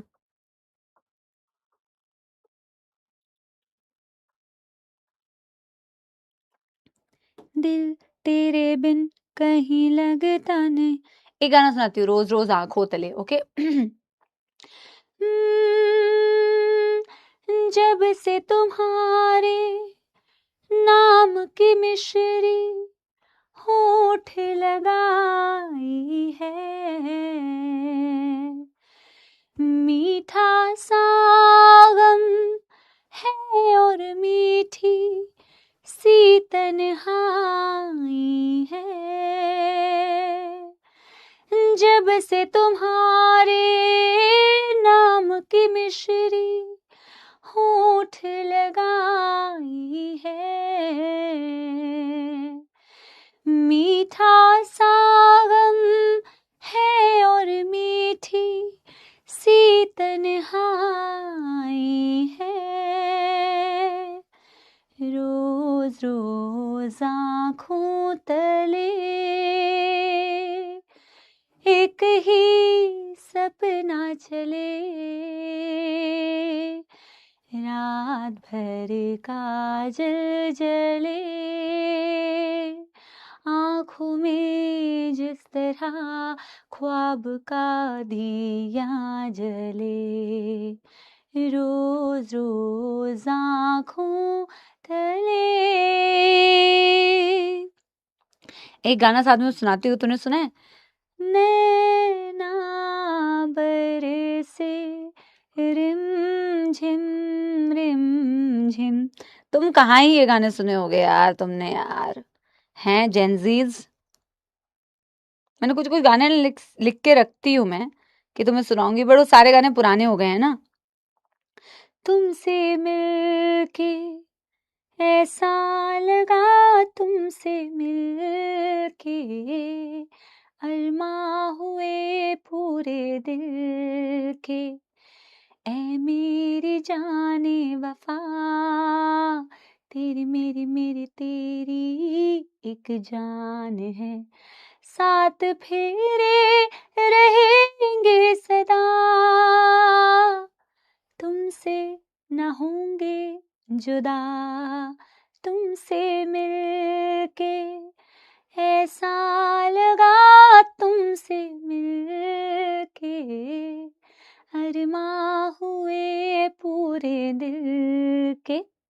ठीक है, चलो सुना है यार, ऐसी बात नहीं है, हमारे जेनजीज भी पुराने गाने सुनते हैं। सारे जेनजीज ऐसे थोड़ी है कि आगे वाले यही वाले गाने सुनेंगे भाई। देयर आर सम किड्स जो पुराने गाने सुनते हैं, आई नो दैट, मुझे मालूम है। आप लोगों ने प्लेलिस्ट भी बनाई होती है, कई बच्चों ने मेरे ही गानों की प्लेलिस्ट भी बनाई होती है ना। थैंक यू सो मच यार, लव यू ऑल। मिलेंगे अब कल की क्लास में, जरूर जरूर बताना बेटा लेक्चर कैसा लगा, है ना। Thank you so much, love you all बेटा, love you all, God bless you all.